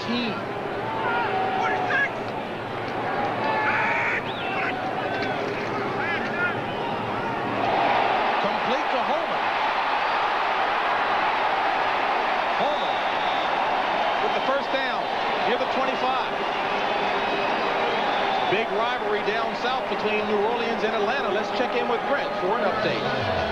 Well, JB, here it is. The Saints finally get even with the Falcons. Dalton Hilliard, no surprise. Big season rushing, his 14th TD. Watch the shove. Very unkind by Deion Sanders, and there's the flag. Let's go back to JB. All right, Brent, I know the Saints have a lot of fans there. A lot of fans here cheering the Bengals are looking good as James Brooks runs it over out of bounds.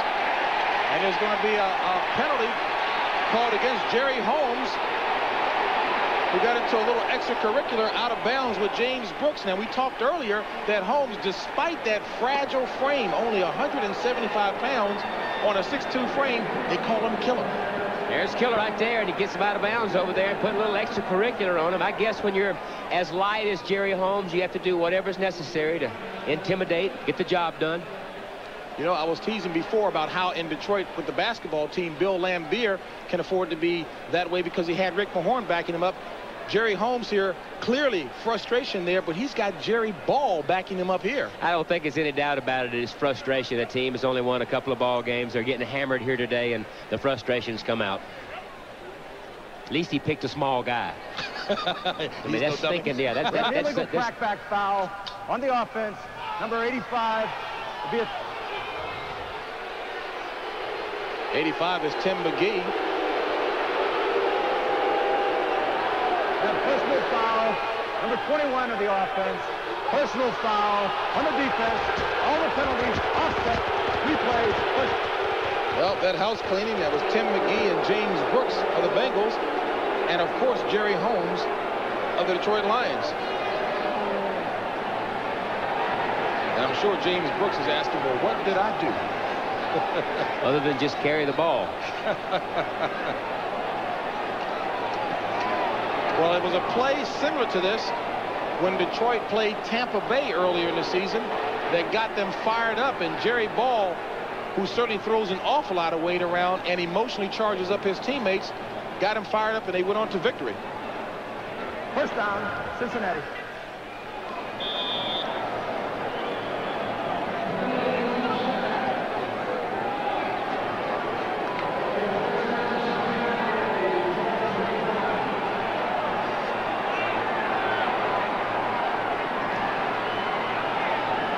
First and 10 from the 25 of Detroit.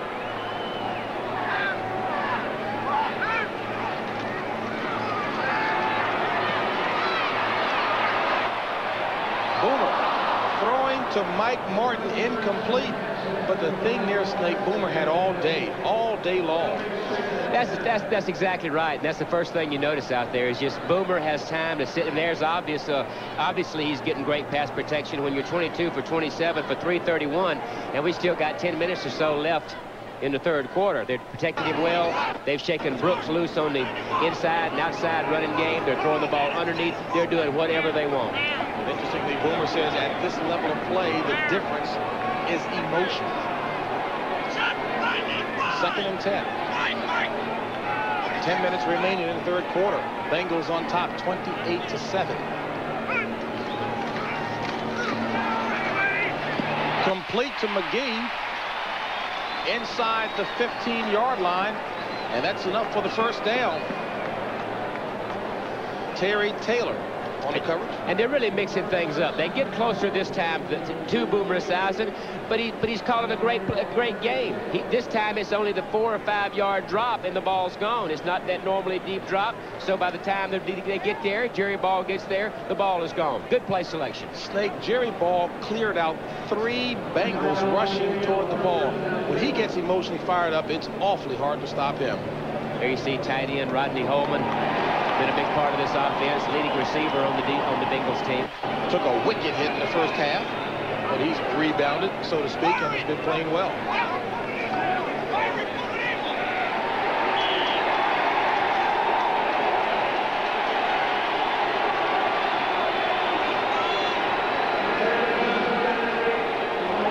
First and 10 from the 14 of the Lions.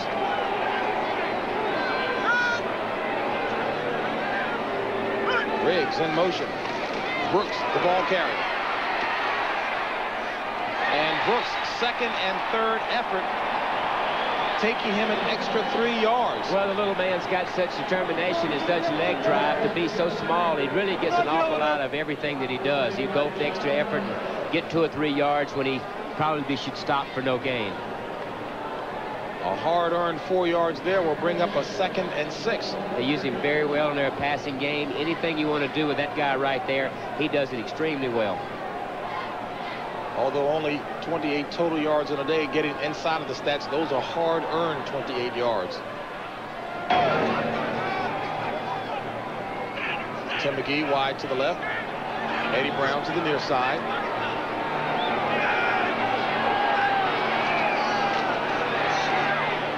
Boomer throwing in the direction of Tim McGee, but McGee was blocked that time by Jerry Holmes. And pressure applied once again by Jerry Ball. This is an audible. They hit it early in the game in the first half on that slant to the other side. Detroit reads it this time. Complete to McGee down at the 2-yard line.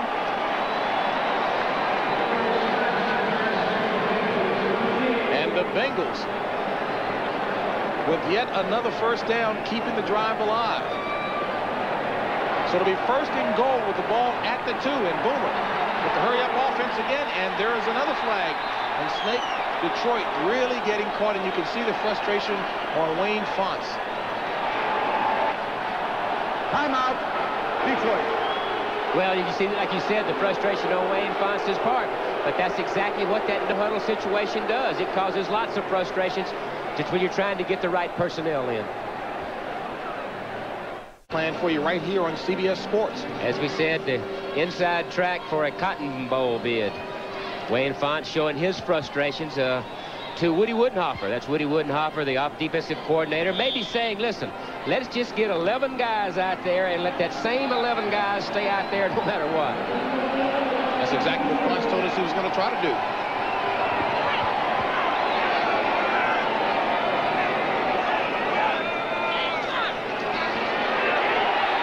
Boomer, incomplete, intended receiver Rodney Holman, but there is a flag on the play. And this will go against the Bengals.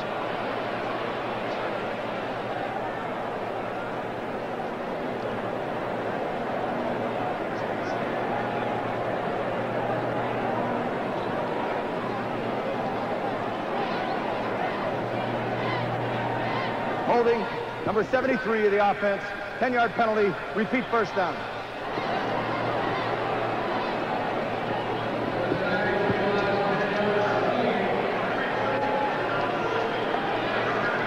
With the master's in business administration, saying I'm having too much fun at football right now to even think about trying to make use of that degree. Sam White. He's doing some business today. I think he'd be great an A. That offense is doing some business.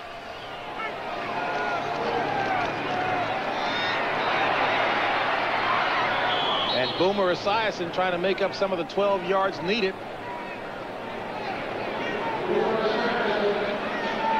Boomer Esiason putting in the best performance of the season and snaked that on a bad ankle and, of course, that bruised lung. Well, maybe go back to what he said earlier. Yesterday we talked to him at practice, and I mentioned earlier in the first half. He said that they have been playing so bad and frustrated so much that somebody was going to have to pay for our frustrations, and Boomer's making them pay today. And yet another Lion down, George Jameson and Wayne Fonts doing more walking to check on injured players. And we'll take this opportunity to take you back to New York, see what's happening around the league with Brent Musburger. Well, JB, this is the play that has given the Chicago Bears a breath of life. Neil Anderson, little simple off-tackle play, and he busts it. This is his 12th touchdown of the season, and it is now 13-10. The Bears have closed to within 3. Back to JB. Well, Neil Anderson, of course, leading the NFC in rushing. Barry Sanders second only to Neil, but Neil's putting a little bit of distance there. Came in the top of the day with 870 yards to lead the NFC and added 59 more to it. Well, that's what you need when you have a quarterback situation that's really not very clear. Harbaugh now in for Tom Zach, and some question marks there, so a good running game helps that. And Jameson still down. Well, you're going to see Jameson, number 58. It's a crowd. There it is right there. He falls across his left leg. Hard to say whether it's knee or ankle, but Rodney Holman, number 82, falls across his left leg. I think I know Commissioner Paul Tagliabue mentioned that one of the things that they certainly will examine was AstroTurf. Obviously, for years, so many of the players have been talking about how they absolutely hate the surface, and I'm not saying that was a cause on this particular play, but it certainly hasn't helped over the years. No doubt.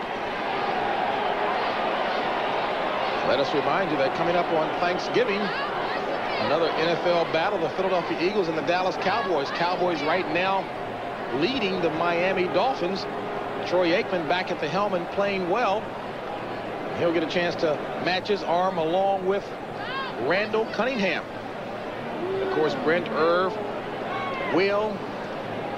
Am I leaving somebody out in the NFL today? How about Big Dick Butkus? Dick Butkus. Dick Butkus and Scoop McDonough. I'll tell Dick you forgot it, not me.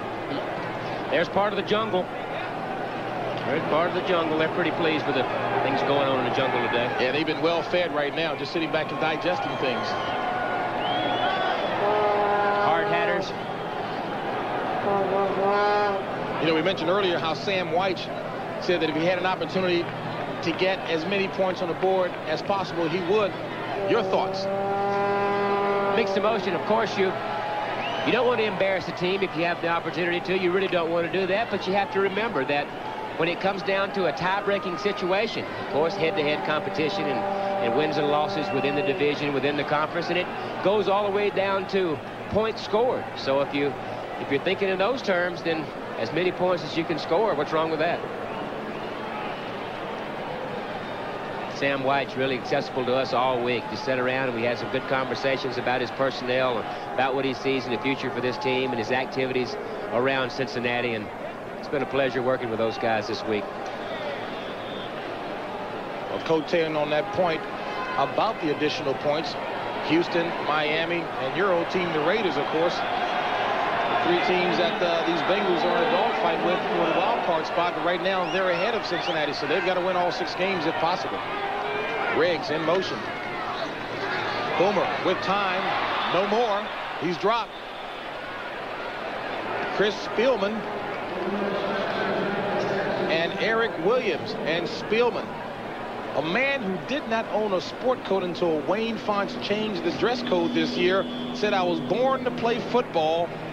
He wants to play all day, every day. They've been taking him out on some of the defensive nickel packages to get a better cover guy in there. He hasn't really been real happy with that. I mean, he wants to play every down and has really turned into the leader of that defense at an early age. And the owner of this team, the Bengals, Paul Brown, loves him. Knew his father very well. 3rd down and goal. Ball marked at the 16.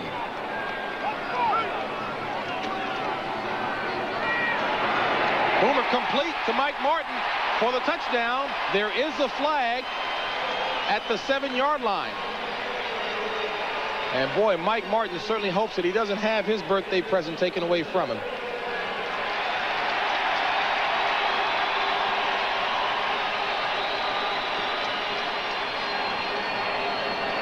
Martin had a lot of his teammates celebrating with him. Holding number 53 of the defense. The penalty is declined. Touchdown. Had a lot of teammates celebrating with him on Friday night for his birthday, but this is the biggest celebration here. Touchdown reception. Well, he's going to come from the left side of your screen. You just saw him go across in motion, going to run a post route. They clear out. There's the post route. Boomer, as he has all day, is on the money. Breach will attempt the point after.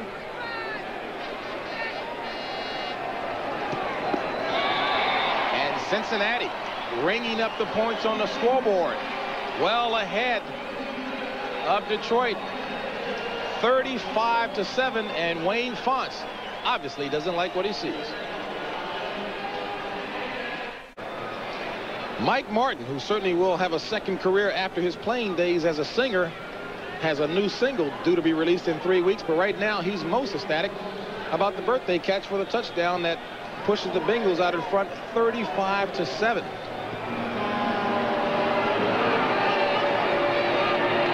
And this is Gray from the 12. And Gray, one of the few times getting an opportunity to run, gets it up near the 30-yard line. And we've got another fight breaking out on the field here.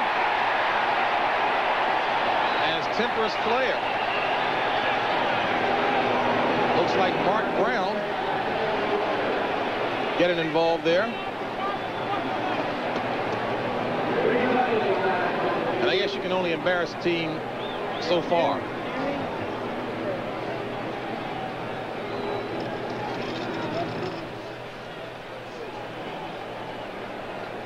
Snake, again, not to put you on the spot, that was so commonplace with your old ex-mates you were talking about. Personal foul, number 95 of the receiving team. Personal foul, number 37 of the kicking team. Penalties offset, first down. You were talking about the photographs that your team took. Well, here's a play right here, and our guys were involved in quite a few of these, the Raider guys, but there you see the end of it. It's like he's sliding into second base, and he takes offense to that, and now they have a meeting. Kind of a weak right hand. Get behind that jab. 1st and 10 from the 30. 7:18 remaining in the third. Lions trailing badly, and Galliano goes down.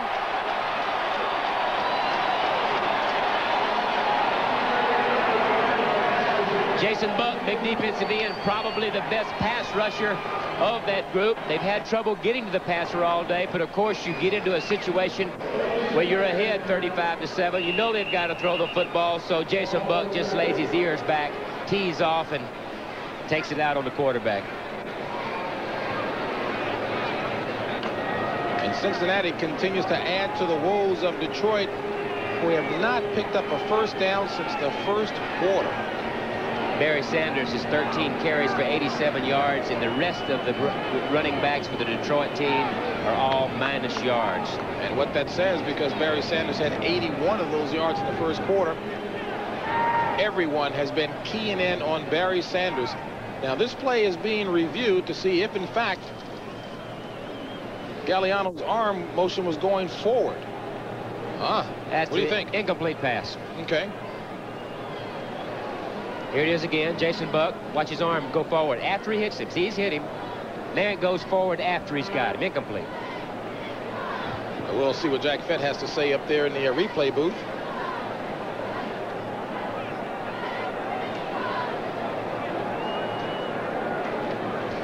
And the play now is being communicated back down to the field, Jack Fetty.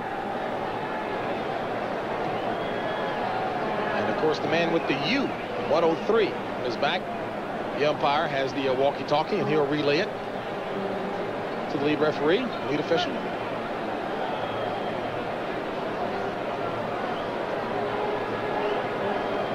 Looks like a little war room up there. Very serious expressions on their faces up there, Snake. I think this is the thing that the fan does not like. I think this is the part. Play stands. Incomplete pass. Second down. I think it's the part that the fan doesn't appreciate is the lack of communication between the booth and the field, that it delays the game too long. And other than that, I think instant replay can benefit both ball clubs and is good for football. Communication is slow. 2nd and 10 for Detroit. McDonald in motion.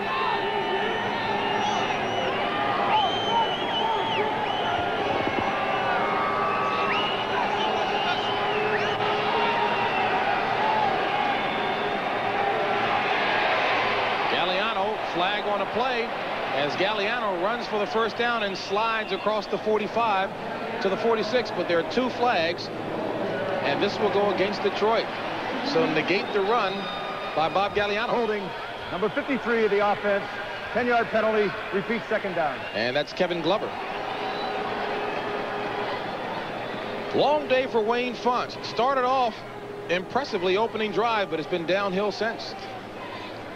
Kevin Glover, number 53, matched up against Crumry, that's a tall order for anybody, and he beats him initially. He beats him really quick off the line. He gets the penetration and forces Gagliano out of there.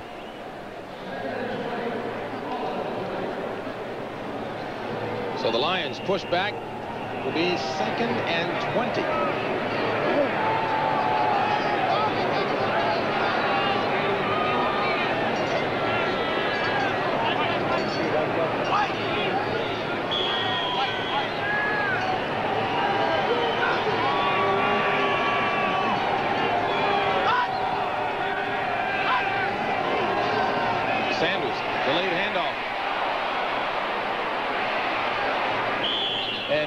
Sanders picks up 9 of those yards back on what for an average runner might have been a loss. That's what Wayne Fonts was talking about, is the way that he makes something out of nothing, that a 5 or a 7-yard run can be as exciting as one for 50.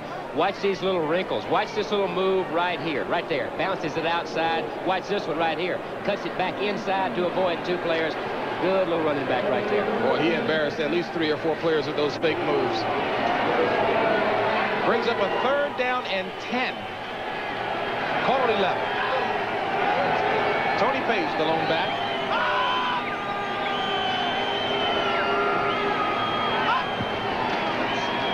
Galliano back to pass. Incomplete. Ball lofted in the direction of Robert Clark. You see Galliano talking to his receivers, maybe a broken route, somebody not clearing out. It's really hard to determine what is the problem, but you see him communicating with those receivers. It's usually a busted route somewhere along the line. Has yet to complete a pass, 4 attempts. Jim Arnold kicking to Mike Martin back deep for the Bengals. 5:47 remaining in the 3rd. Bengals leading it 35-7.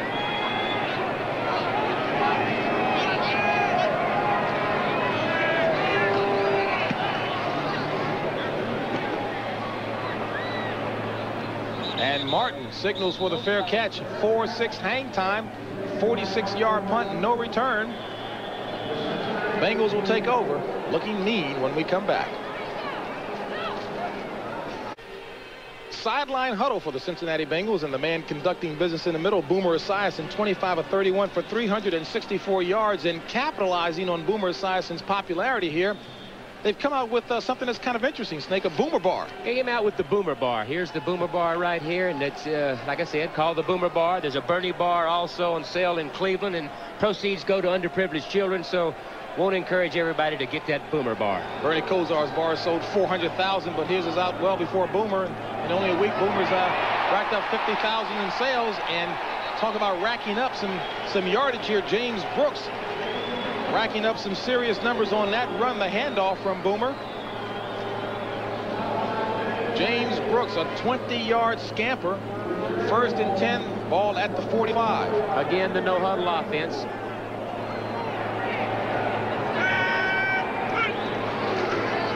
Brooks again.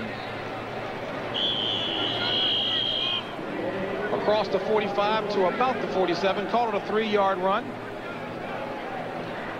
We bring up a 3rd and 4 situation for the Bengals.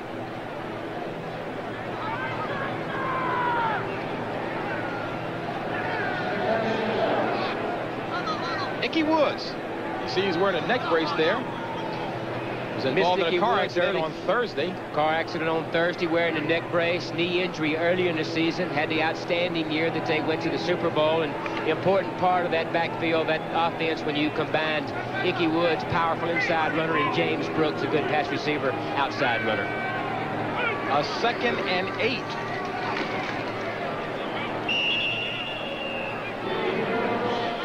Nico Noga on the tackle.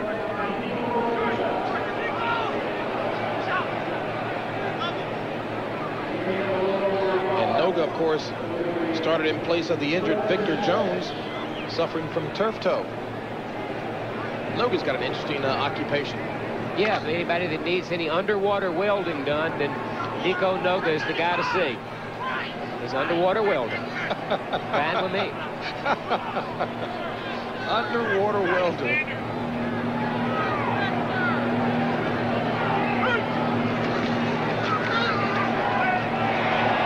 Complete for the 1st down as Boomer Esiason finds Mike Martin. Martin was not able to pick up any additional yardage because he got his feet caught on the turf.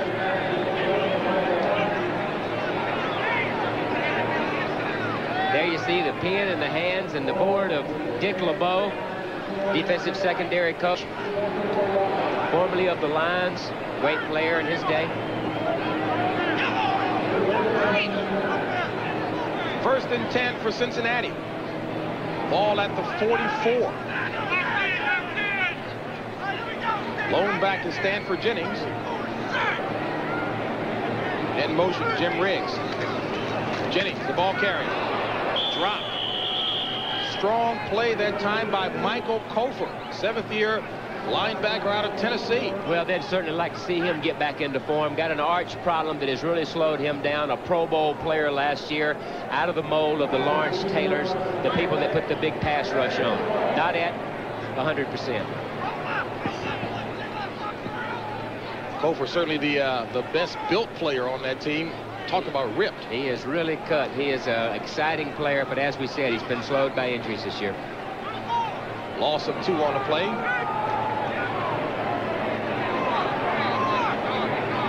Second and 12.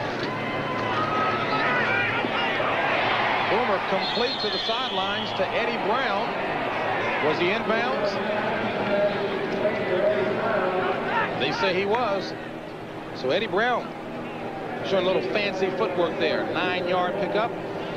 Well, as we said earlier, they're doing whatever they want. They're play passing, throwing the ball outside. They're running the ball extremely well. They're on a pace to gain over 500 yards today. And like I said, they're executing the way that this talented group can execute. And they want to take a look at that one upstairs to make certain that Eddie Brown was inbounds.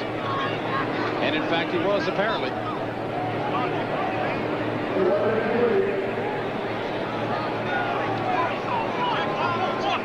See what you think, Snape. Well, I'm always for the offensive guy. There's one. There's After further review, the play stands. I think he made that one pretty emphatic where he came down slapping the feet.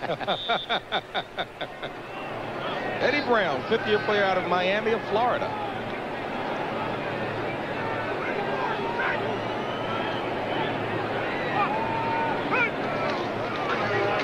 On 3rd down, Boomer throws incomplete across the middle of the field looking for Rodney Holman.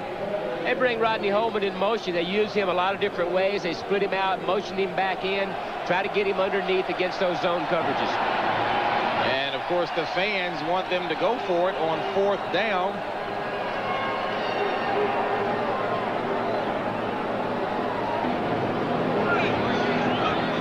And we'll see if the critters here in the jungle get their way. And apparently they will go for it. They're saying, White, you never know for sure. And Boomer had the heat put on him. And Ken Stabler, Jerry Ball, even losing badly, is having himself just one heck of a ball game. Jerry Ball, as we said, maybe the best nose guard in the game. He and Michael Carter in San Francisco. And as soon as they can get some people to get around the nucleus of this defense, they're strong down the middle. Of course, with number 93, Jerry Ball, number 54, Spielman, and their safety, Benny Blades. They're tough down the middle. They need some good outside pass rushers to help Michael Cofer. Always easy to second guess as you take a look at Jerry Ball. As a matter of fact, Jerry Ball went to SMU as a 6'1", 235-pound, so they thought, running back. Said he put on a lot of weight. He put on 65 pounds coming out of SMU. He said the only thing they didn't do is tell him how to take it off.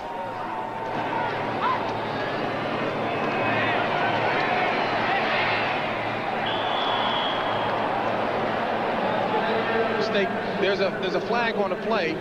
Now, easy to second guess Sam White, but going for it on 4th and 3.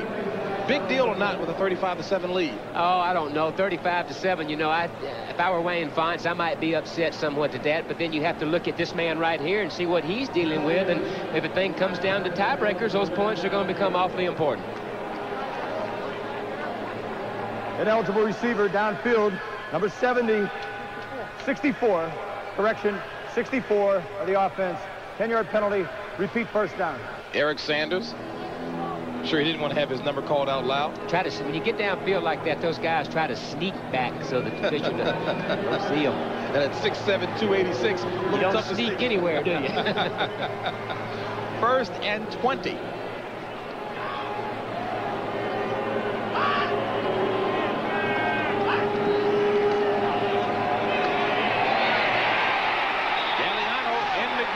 Your guy again, Snake, Jason Buck.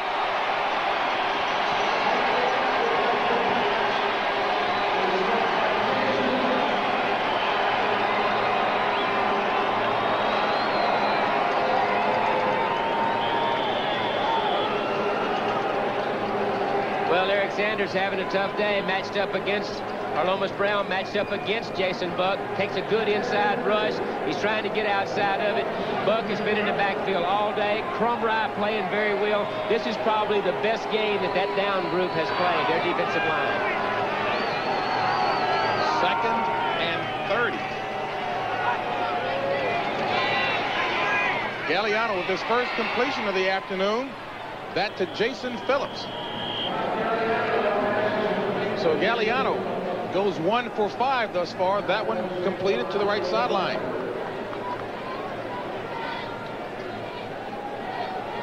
Boy, quarterbacks hate to be reminded of that number there. Well, it speaks for itself. First rule on offense is you got to take care of your quarterback. 23 of those sacks have been against Rodney Peete. Playing in the same division with Minnesota doesn't help any. With Chicago doesn't help any.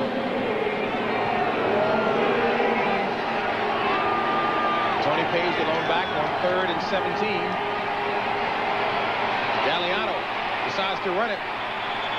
Doesn't get very far. Nowhere near the yardage needed for the first down.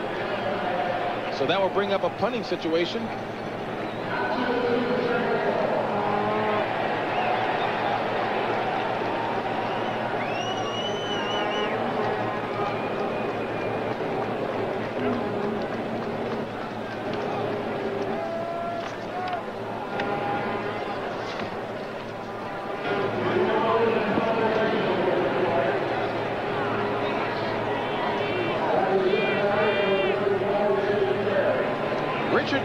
Deep man in for the Bengals, came off of the developmental list last week before the Monday night game. Jim Arnold hits a big one. Jim Arnold hits a big one. And takes a Jim Arnold bounce. 4-7 hang time and a punt of 49 yards. Arnold, understandably excited about that one. Getting a handshake from Frank Gans, special teams coach. Not too much else to be excited about. Trailing 35-7. You see Jim Arnold right there. Does a lot of radio work. Is somewhat of a stand-up comedian. Has a routine that he does. Of course, there's not a lot to laugh about out here today.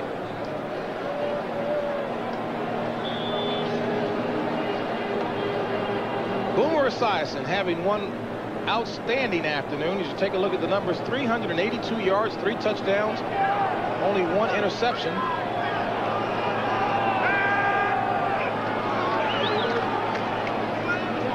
Complete to McGee, and McGee up about 2.5 yards shy of the first down marker.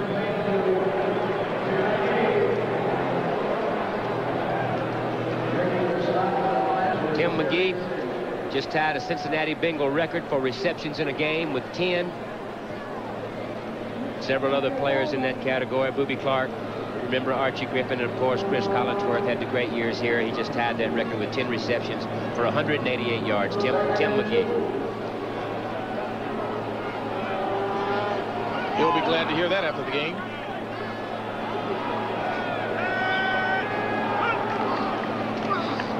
Eric Ball, the ball carrier, driving straight ahead. Call it a gain of 1. As we wind down toward the end of the third quarter here in Cincinnati, in complete control. And that's the end of the third quarter with the score. The Bengals 35, the Lions 7. We now pause for a word from your local station. And the natives have got plenty to cheer about here in the jungle. The Bengals comfortably on top of the Lions 35-7 as we start the fourth quarter. And boy, she's been eating quite a bit, huh? Some strange animals in this jungle. Strange jungle.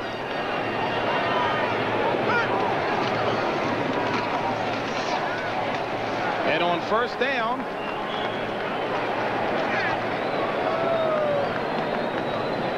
Eric Ball, the ball carrier that town.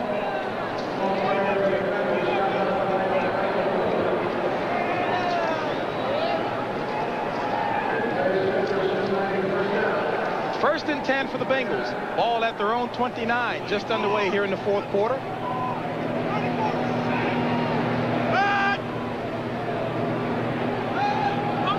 Eddie Brown in motion.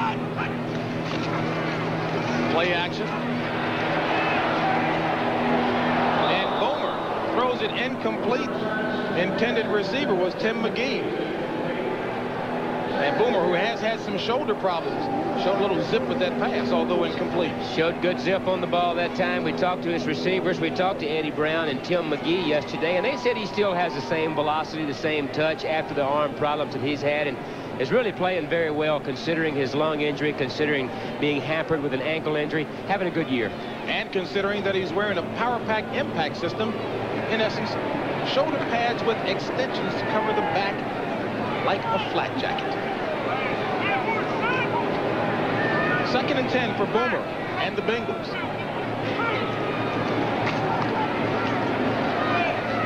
And Boomer throws it complete to Eric Caddis. And Caddis, with Boomer, picks up 6 yards on the play. The thing that makes this Bengal offense so tough is they spread the ball around so much. Rodney Holman has caught a pass. Riggs catches a pass. Caddis catches a pass. Brown and McGee out of the backfield. Brooks. A lot of weapons. Injuries have really hurt this team during their stretch run. You caught a quick shot that time. Bob Matina showed us a shot of Sam White rubbing his chest, signaling in plays. Definitely uses very unusual signals to communicate plays to his players. And very simple. He says it doesn't have to be a situation where you move your hands a lot, touch this, touch that. Very simple signaling system. On 3rd and 4, Boomer back to pass. Complete to Jennings, and Jennings right there at the first down marker.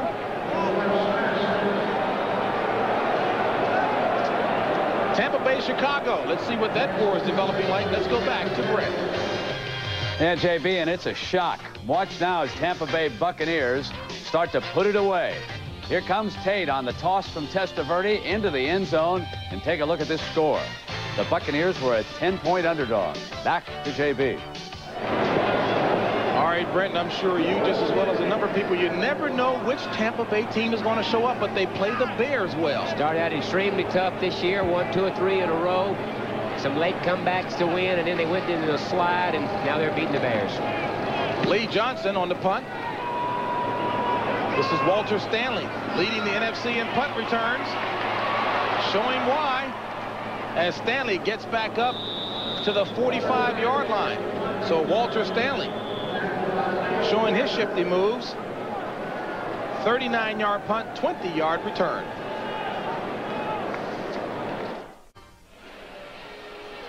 Well, very easy to synopsize their snake. It's been all Cincinnati this afternoon. They lead impressively in all categories. And Sam Weich was saying that, hey, with 6 games remaining, this has to be our season in and of itself. A good start by the Bengals. No doubt. It's that 6-game season, as we talked about, coming off of a tough loss to Houston. They needed this kind of performance to get up some type of momentum for that important last 6 games. And although some may say, hey, they're playing the Detroit Lions with a pedestrian 2-8 record, a victory is a victory, and they'll need that going into a very tough stretch of 5 games remaining. Galeano on first down, complete to Gray, and Gray with the first down. So Mel Gray, who had been out injured for a good portion of the first part of the season, was chomping at the bit to get back at the wide receiver slot and show some stuff. Great returner, leading the league as a kickoff returner. You get him the ball out there, you get it in his hands any way you can. They put him in this run and shoot as one of the inside receivers. Get the ball to him quick, take advantage of his running ability. Great breakaway speed. So the Lions pick up their first down since the first quarter, a 13-yard gain on the play. 1st and 10 from the 38.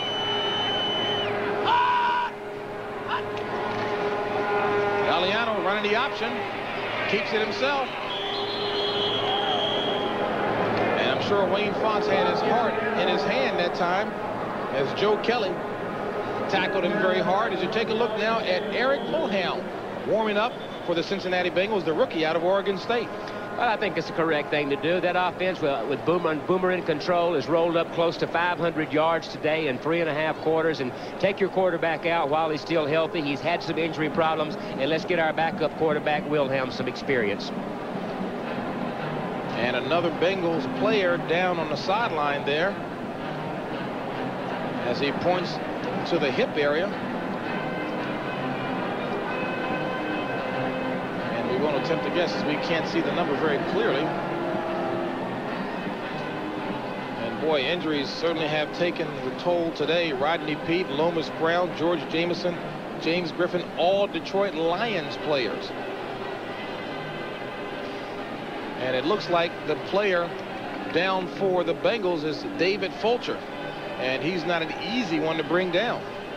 A player that they really cannot afford to lose in these next 6 games that are so important, as we've already documented. He leads the team in interceptions. There you see David Fulcher, number 33. It's hard to determine from that what exactly he is injured, but leads the team in interceptions, leads the team in fumble recoveries, leads the team in almost all the defensive categories. Second in the AFC with 4 interceptions, 6'3", 234, and your old coach John Madden really loves this guy. Says he's probably the prototype strong safety with that body type. Well, they're going to need that guy when you take a look at what they have left. They got, you know, as we said, Buffalo playing as well as they all year. Kelly, Thurman Thomas. You go to Cleveland, Bernie Kosar and Slaughter, and those people are playing extremely well. Seattle struggling. Houston beat them on Monday night, a very good team. And, of course, Minnesota with Millard, Dolman and company.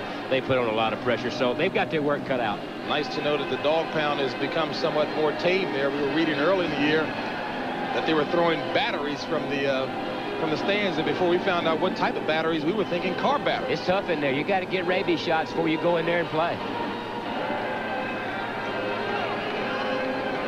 I understand they've got electronic surveillance in place in Cleveland. Yeah, your normal chain link fence won't hold that group. Great fans, though. We better hope so if we ever get there, huh? 2nd and 4 for the Lions. Ball at the 32 of Cincinnati. Sanders. And Sanders running hard. I think as soon as Wayne Fontes gets some outside receivers, some big play receivers, some guys that can bust one open with the big ones, I think that man right there is on the right track. I mean, of course, it's 35-7 here, but he's solid down the middle on defense and offense. And I think as soon as he gets some surrounding help with that guy right there, I think Wayne's on the right track. Wayne Font says he intends to get more involved in personnel decisions. Hey, he stuck his neck out for Rodney Peete.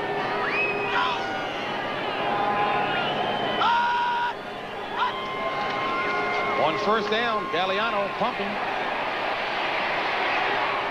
Looking for Mel Gray, but smartly threw that one away. Yeah, just trying to make something happen. Timing of the play destroyed. A lot of people back there. Just throw the ball away. Don't turn it over down there. That's something you said that Rodney Peete's going to have to learn a little bit. I mean, obviously an exceptionally talented young man, but because of that talent, tries to make a little too much happen at times. Yeah, watching films of him play, and I talked to Wayne Fonts, and he agreed that Rodney Peete gets himself in trouble by trying to force things, by trying to make too many things happen. He needs to just throw the ball away. A football player's football player. You bet. Part of that group, it's like I said, tough down the middle. You put him behind Jerry Ball, and you put Benny Blades behind him. They need a little help on the corners, and most of all, a priority for them is a big pass rusher from the defensive line. Of course, that was Chris Spielman. Sanders on the pitch out. Couldn't quite turn the corner. Give the credit to the Bengals defense, stretching out the offense nicely. And even though he couldn't turn the corner very well, he still picked up 5 yards. Barry Sanders just goes over the 100-yard mark. 16 carries for 109 for Barry Sanders today.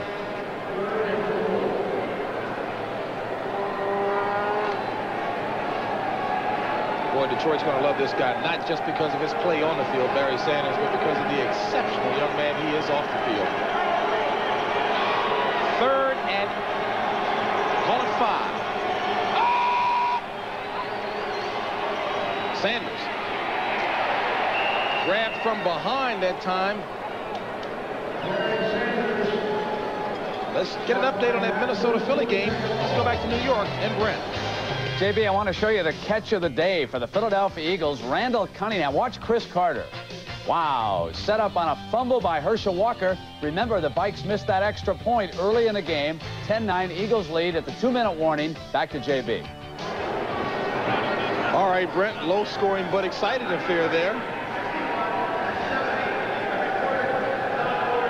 Yeah, you know, you really have to grab Barry Sanders from behind. You really do. You've got to wrap him up. He's got that very powerful body, those big, strong thighs, and you got to hit that guy right there. 4th and 1, and the Lions are going to go for it. Sanders, he's got it. Flag on a play as Barry Sanders carries the ball inside the 10 to about the 9-yard line.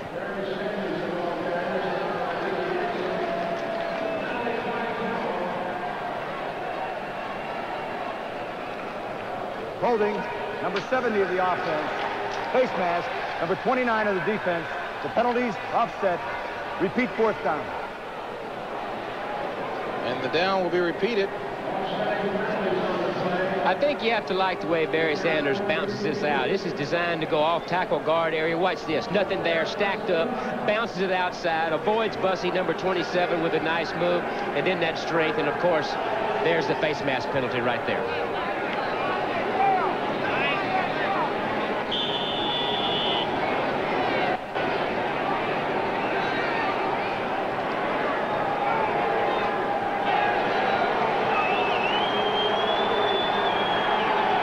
Looks like the jumbo package for the Lions. Jerry Ball up there on the right side of the line. Sanders. And Sanders goes nowhere. Fumble. And did Cincinnati recover the fumble?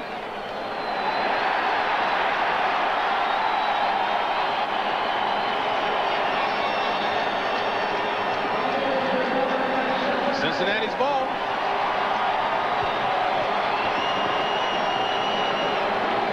Ricky Dixon came up to apply some serious pressure on that play as well with a good hit.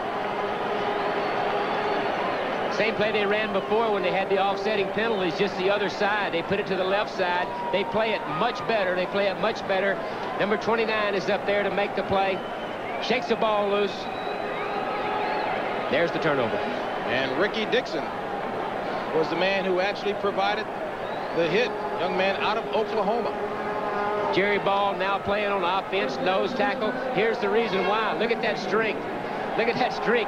He takes number 51, Leon White, and throws him around like a rag doll. He can do that with almost anybody. Eric Wilhelm in at the quarterback position for the Bengals. And he comes out throwing. Complete. So Eric Wilhelm, a lefty out of Oregon State. Eric Wilhelm, the backup quarterback. Of course, he replaced Boomer Esiason and played for Boomer in the game against the Raiders and had some problems, but a young man that just needs to work in this system. He says there's nothing in this system that he can't do. He just needs the experience of working in it a lot. Says he loves the fact that he's playing for a coach who was a quarterback himself, Sam White.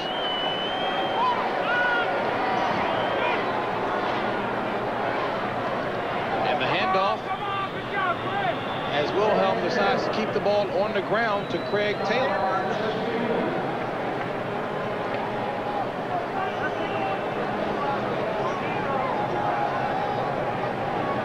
Brenton Irv will still be busy bringing you up to date on the NFL postgame show. We'll give you a complete wrap-up on action that's taking place around the league. That'll be coming up at the conclusion of today's contest. And the clock is moving forward here. 9:48 remaining in the contest. 3rd and 4. Play action. And Wilhelm taking it himself up near the first down marker, about a yard, looks to be about a yard shy. You know, Wilhelm gets some carryover from playing behind Boomer Esiason, another left-handed quarterback, so things look the way that he wants them to. He worked behind Boomer and gets his reps, and being left-handed helps him out an awful lot in this offense. Had an interesting comment when he said to us, when he did play for Boomer that one time, playing in the game is nothing like practice. It's not the same picture in practice as you get out here. They hit for real. Walter Stanley back deep for the Lions. Lee Johnson punting for the Bengals. And Stanley will have some room to operate if he can get the handle on the ball, making life difficult for himself. And dropped back at the 19-yard line by Robert Jackson. A 50-yard punt, and from where Stanley caught it, he lost 12 yards on the play. And he paid the price. The man with supreme confidence hurt him right now. Boy, Walter Stanley, very confident in talking to us yesterday, saying I was born to be a punt returner. Not a good example that time. On first down, Galliano pumps. Going up top. And the ball stays in the air. Almost a trick play as Robert Clark kicked it with his left foot. Mel Gray was in the vicinity. That would have been some kind of highlight. Just like you draw it up. Just like you draw it up. Well, here's Stanley. We'll see his injury. Here's Stanley on the punt return. As you said, JB, we talked to him yesterday, had supreme confidence in his abilities and said he was born to be a punt returner.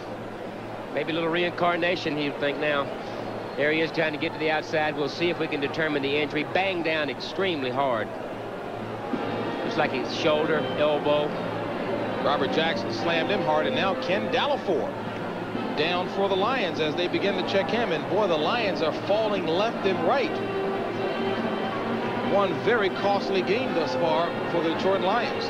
In an area, too, JB, that you really can't afford. Well, you can't afford injuries in any place, but Lomas Brown went down earlier. Now Ken Dallafor, you're talking about an offensive lineman that they're going to need all the help they can get. And I guess also as we dissect that punt return by Walter Stanley, the mistake that he made there, Snake, was he was actually creating the run in his mind before he actually saw the ball into his hands. Yeah, you got to look it in. You know, you got to, first rule is to catch the ball. And Barry Sanders. Now, keep in mind that over the course of a couple of games, he had been suffering with a hip pointer. Don't know if that's the case there, but we certainly will get a preliminary report on him. And Ken Dallafor, fifth-year player out of Minnesota, 6'4", 279, is heading out of the game. And you just saw a few moments ago Walter Stanley, who was slammed hard to the ground on the left side, bruised that left shoulder of his. So a tough afternoon for the Detroit Lions. Find themselves trailing the Cincinnati Bengals 35-7 in not a must-win, but an absolute have-to-win game for the Bengals. No doubt. Their situation, they're third place in their division, coming off of a division loss to Houston with 5 games remaining after this. They've got to win all of them. 2nd and 10. Carl Painter, the lone back.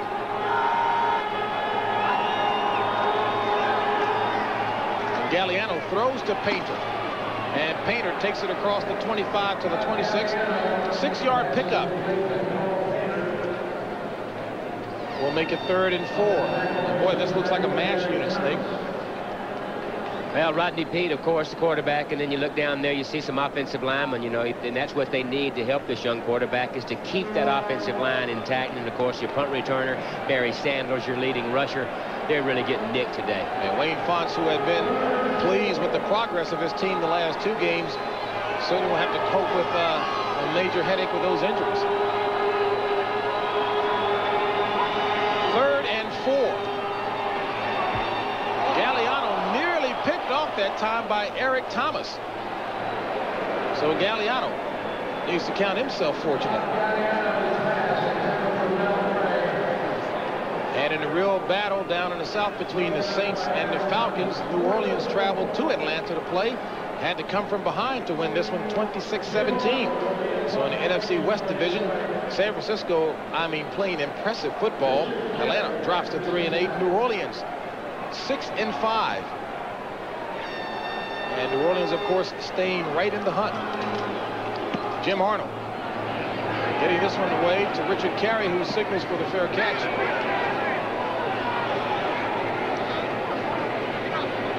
And the ball will be marked near the 41-42 line. 33-yard punt. Sam Weich's Bengals in control. Back here in Cincinnati, the Bengals in firm control, 35-7 over Detroit. And as many of you viewers saw earlier today on the NFL Today, it was reported that Dexter Manley, the fine defensive end for the Washington Redskins, was banned for life from the NFL for violating the substance abuse policy for the 3rd time, Ken. Well, you know, you basically maybe dug his own grave the 3rd time around, and the most important thing is that he get his life straightened out off the field, and that's the most important thing. As much as we enjoy watching him perform on the field, I think off the field now that he has to get his life straight. Eric Wilhelm, incomplete. The receiver was Tim McGee. And of course, Ken, so many people were pulling for Dexter Manley. His difficulties well documented in terms of what he had to overcome in terms of a learning disability. Of course, he's got a family with 3 kids, and as you mentioned, we all hope more importantly that he gets his life together.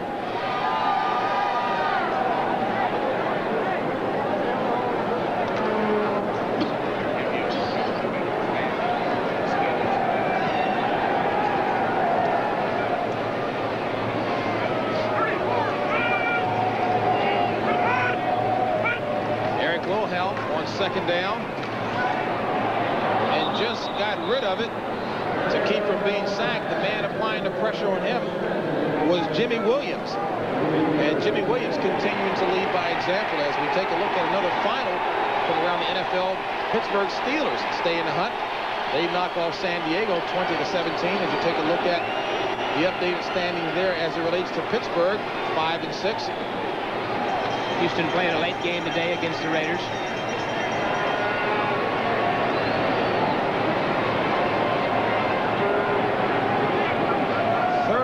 10.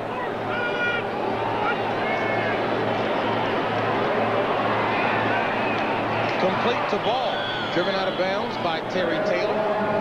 4-yard pass play. Good opportunity for Sam Weich in Cincinnati here to get their backup quarterback some experience with the injury situation, the way it's been with Boomer with the lung and the ankle. Good time to use their backup. There's Boomer giving him a hand. He comes off the field. The first person he'll go to will be the young quarterback and say, hey, take a look at this, take a look at that, give him some help. So Walter Stanley will get a chance to make amends.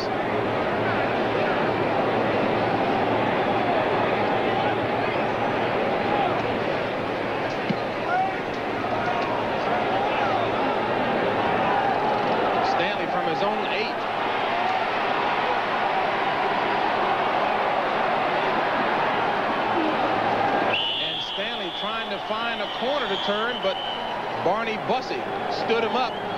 Could have done more damage, but didn't. 47-yard punt by Lee Johnson. 10-yard return by Walter Stanley. One of the true legends in the game of football. That man there, Paul Brown, Vice President, GM, Cincinnati Bengals, a man you know too well. We asked Sam White yesterday what qualities he liked from Mr. Brown and other people that he had coached under. And he said Paul Brown always explained why on everything. The reason that we're going to warm up on this end of the field is this. The reason we're going to throw that type of pass is this. The reason pregame meal is at this time. He always gave a reason, always told guys why we were going to do something. Sam has used that in his approach. From the 18, Carl Painter. And the Eagles finally come away in that low-scoring affair as they get by the Minnesota Vikings 10-9. So as we take a look at standings in the East, Eagles staying on pace with the Giants. Giants out front 8-2. And Phoenix, boy, talk about a whale of a job that Gene Stallings has done there. Believe it or not, still in the hunt. And as you take a look at the Central Division, Minnesota and Chicago, boy, battle going on there. 2nd and 7.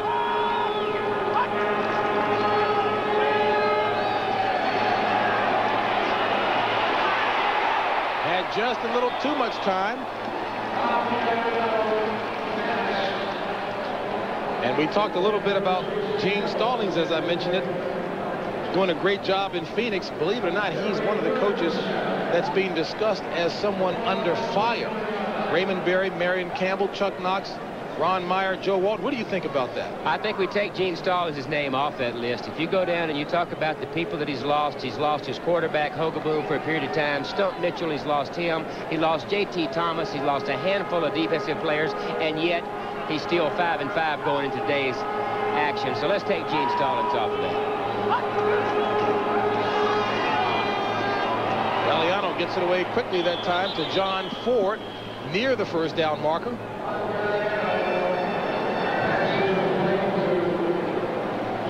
Well, Snake, I guess it's only right to give a little credit on that last play to Tua Tagovailoa.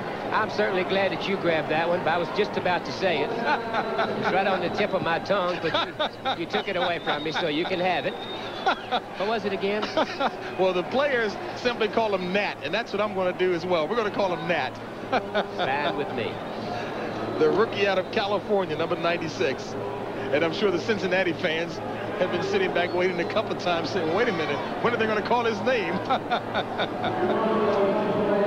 All right, a punting situation for the Lions. Jim Arnold back to punt. He's been busy today. Been busy today. Having a good year. Second coming into this game to Mojinko at Washington. And I think they got caught with too much time having run off the clock. There he is. There's the one we like.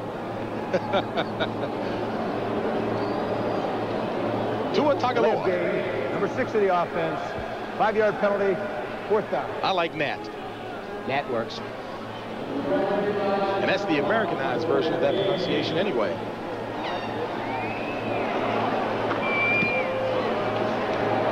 Richard Carey back.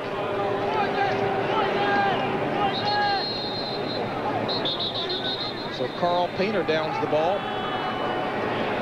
35-yard punt.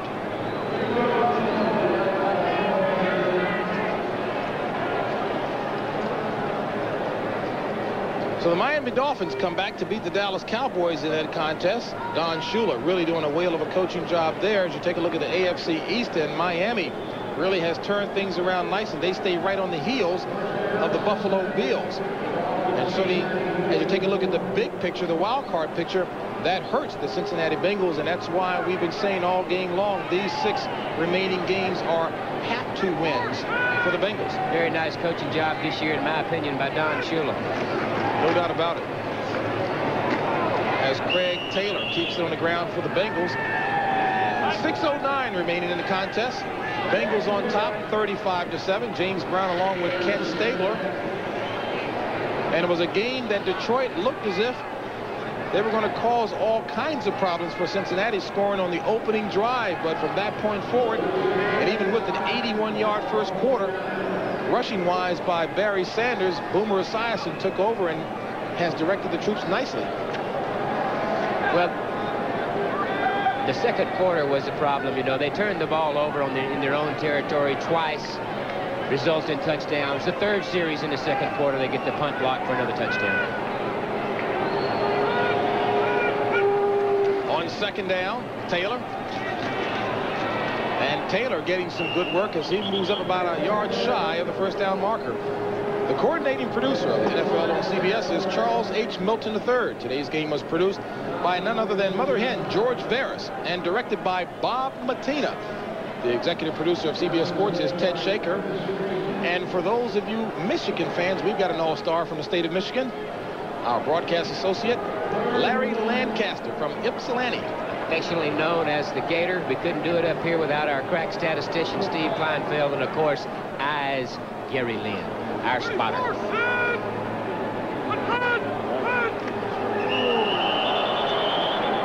And Lawrence Peete, the rookie out of Nebraska, making some serious contact there. Encroachment, number 96 for the defense. 5-yard penalty, first down. Now, it's amazing. They called encroachment. Clearly that was because he touched the player and moved him, but there's no... Where is the encroachment area with Jerry Ball? Jerry Ball's encroachment area is a little bit thinner than most. He lines up so tight on everybody, and I think that's the situation here. Those guys have to get as much of the ball as they possibly can to get that quick jump. As you take a look at Wilhelm's helmet getting knocked back. Boy, talk about being shaken inside the boots there. He'd better be glad that wasn't Jerry Ball on that delivery end as Wilhelm goes back to pass. And it's complete for the first down. And we've got a touchdown coming up by Kendall Smith.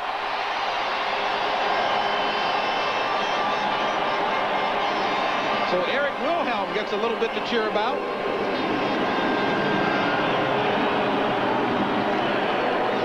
A 41-yard pass play from Wilhelm to Smith.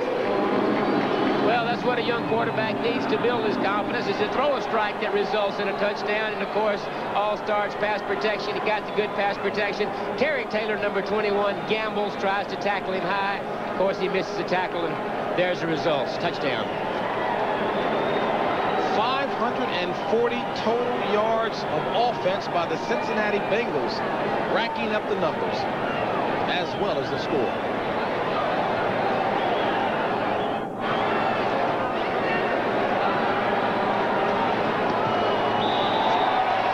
And it's good.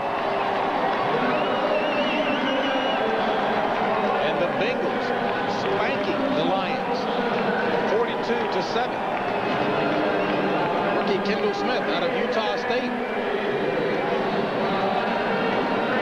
Coming up tonight on CBS, 60 Minutes. Is Sal the Swindler Pacello a character out of a movie, or is he the real thing? The real thing, says the government, one of the mobsters who has infiltrated Hollywood. Going to be coming up tonight on 60 Minutes right here on CBS.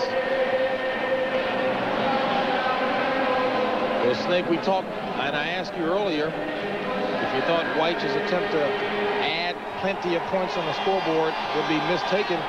Do you think we might see an onside kick here? I would hope not. You know, I would hope that they wouldn't do that to Wayne in a situation. Wayne Fonts, the coach of Detroit here. I don't think Sam is trying to run the score up. He's substituting freely. He's got his backup quarterback in there. He's got backup wide receivers in there, and hopefully he won't onside kick it.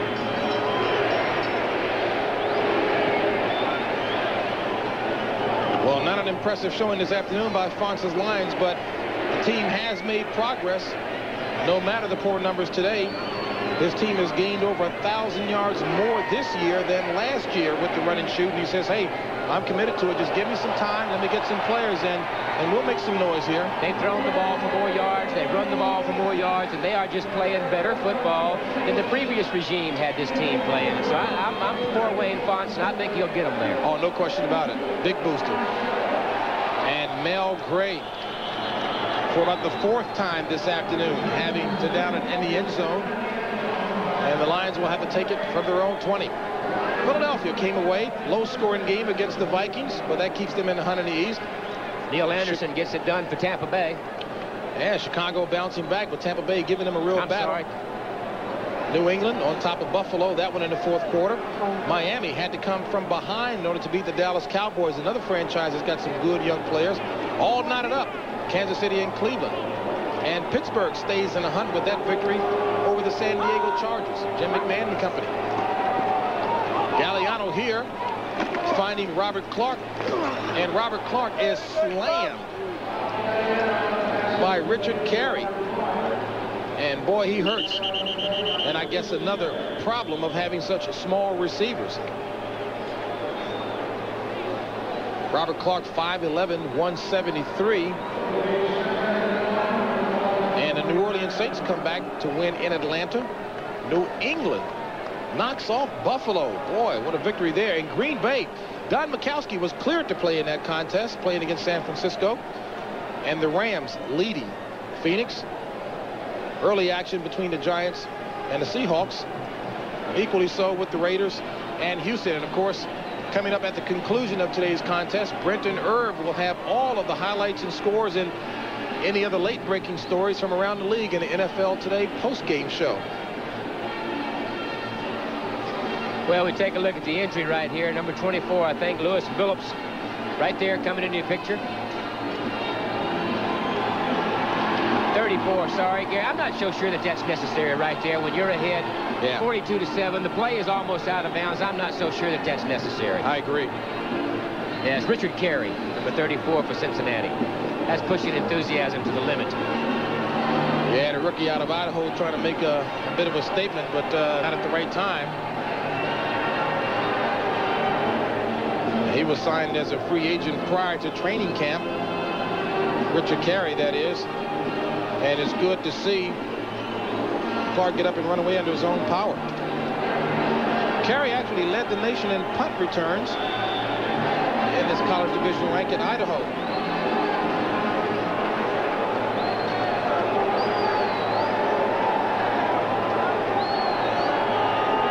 Second and 1. Gray in motion. Painter, the ball carrier.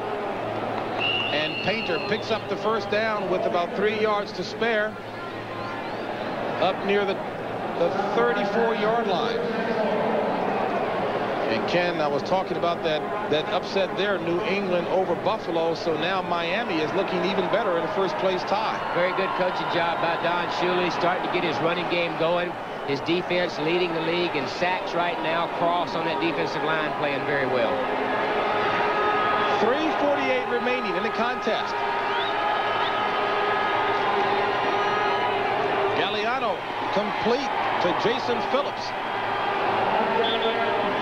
Well, this 42-7 spanking has solved the traffic problem. People are filing out of here pretty good. No need to worry about traffic after that, huh? There we go. Well, they'll stop this slide. They already lost 4 out of 5. And Boomer, boy, just impressive numbers. He really has matured as a young man. I say that almost like a father, having known him back in the Washington, D.C. area. Calmed down somewhat, really mature. The guys look up to him. Second and 4. Picks this one off, but they'll down it back at the 45-yard line. So Eric Thomas, the third-year player out of Tulane, looking sharp. That whole secondary, JB, plays tough. You get Fulcher, was a third-round draft choice, 86. Phillips, a first-round pick. Thomas, a second-round pick. Ricky Dixon, a number 1 pick. All of this since about 1986.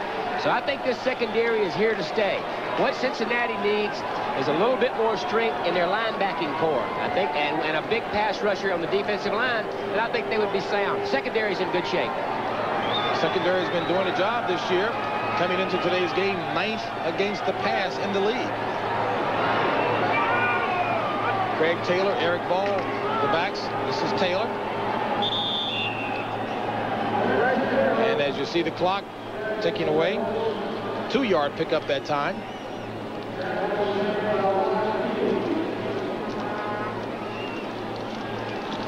On the banks of the Ohio.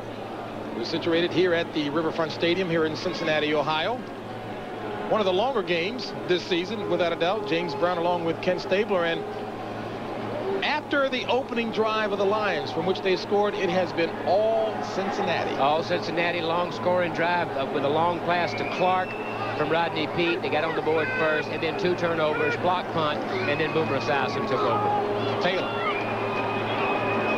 And Cincinnati, as a result, has been able to play a number of other players as Taylor, the rookie out of West Virginia, picks up a couple of more yards, and resting a number of the starters. Rest your starters. The thing you want when you blow somebody out like this, 42-7, the first thing you think about, good win, we've got some momentum going now, but how did we come out of it injury-wise? You want to come out as healthy as possible. You know, it's kind of interesting in talking to the Bengals players how coming from a 4-11 season one year to Super Bowl participant the next year, the guy said even with that slide this year, they never thought like losers again, that they would fall back into a losing mode.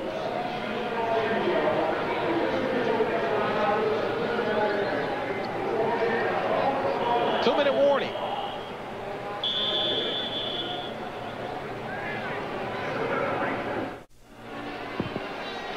Well, if a picture is worth 1,000 words, no need to try to figure out what Wayne Fontes is thinking as his Lions are suffering the worst loss.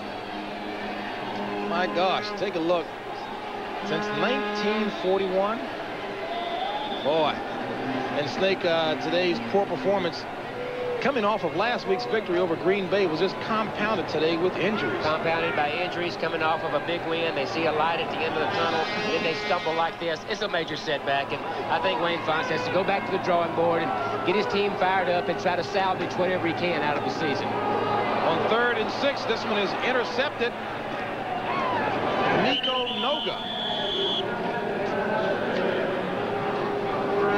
So Eric Wilhelm has his pass batted, and an alert. Nico Noga, the underwater welder, comes up with the interception.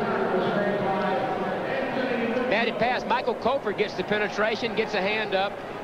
Then, of course, there's Nico Noga, number 51, with the interception. As you say, for all your underwater welding needs, he is the guy to see. Tough football player right there. Had some good years with the Cardinals under Gene Stallings, and he's good, tough inside linebacker. Tony Page, the lone back.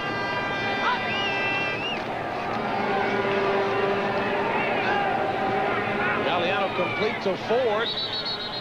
And Ford, 9-yard pass play, will bring up a 2nd and 1 situation. When you talk about an underwater welder, you've had some very, very crazy characters on your team. You were telling us about Bob Brown and some of the tools of his trade. Oh, we had some characters on that Raider team, there's no doubt. We were the only team in the league that had our team picture taken from the front and the side. More than 2 digits under the picture. Go! 2nd and 1.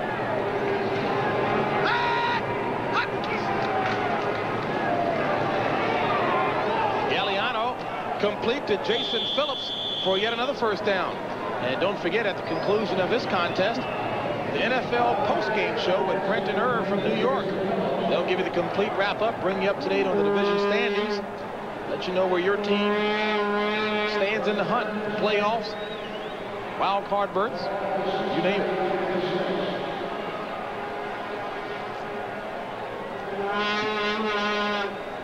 .138 remaining.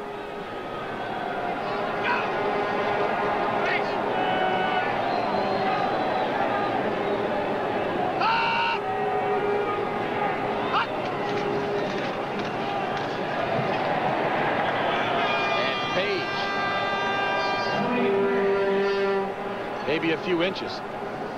Not much you can do here. You know, they just try to get anything that they can out of this. Try to work on execution. Try to work on things that they will normally work on every week. Run off, tackle both sides. Just try to get the timing down among a group of players that are all learning together. It's not an easy situation to come and take a group of players, as Wayne Fontes is having to do, take a group of players with a very young quarterback, a very young running back, and try to make things happen.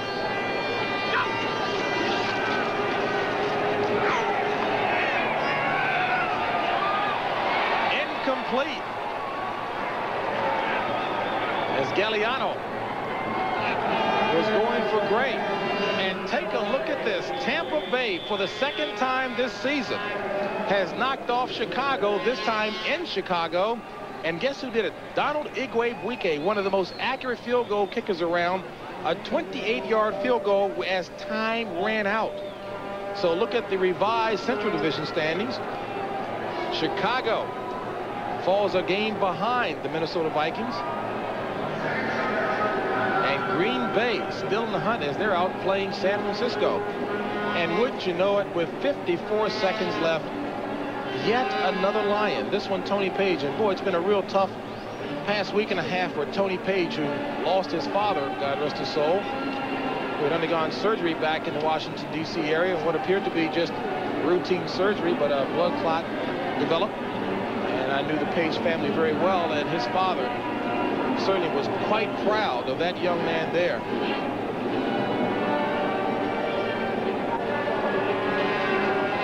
And all that's from one game, Snake. Well, you like to get out of these games injury-free as you can, whether you win or lose. But especially when you're getting blown away like this, you're not getting very much accomplished. And you just like to get out with as many of your people in one piece as you possibly can. This has been the situation all year for Wayne Fontes. It's been the situation with Cincinnati also.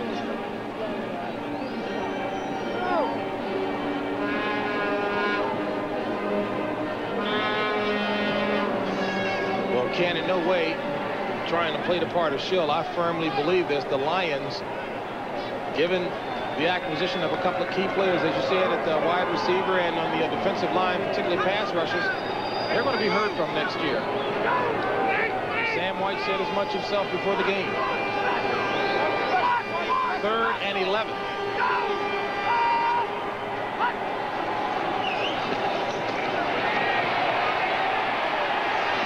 Some great blocks. Intercepted by Richard Carey. And a flag is thrown on a play with 42 seconds remaining in the contest.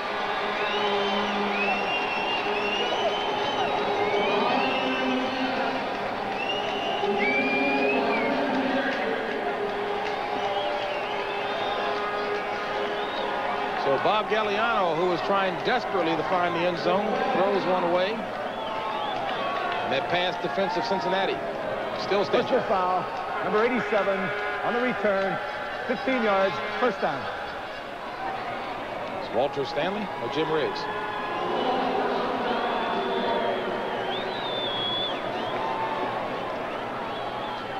Wayne Fontes looking up at the clock, hoping that it would start ticking and fast.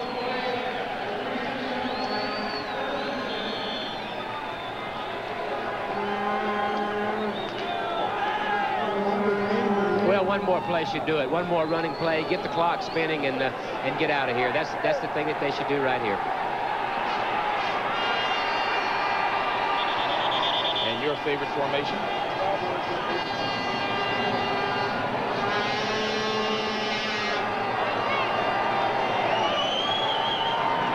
So keep in mind, coming up at the conclusion of this game, the NFL Today post-game show. And Brenton Erb will have some highlights to show you, including that 28-yard field goal by Donald Igwe-Buike that helped the Tampa Bay Bucks to a big win, their second of the year, over the Chicago Bears and others from around the league. So that'll do it. In 5 meetings, the Cincinnati Bengals now move out in front, 3 games to 2 in their head-to-head battles with the Detroit Lions, as Sam White and Wayne Fontes meet at midfield.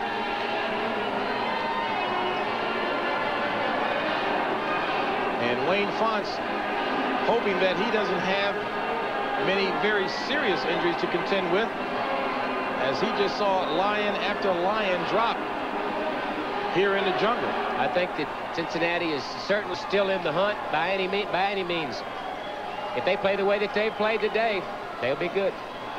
So Cincinnati wins it 42-7.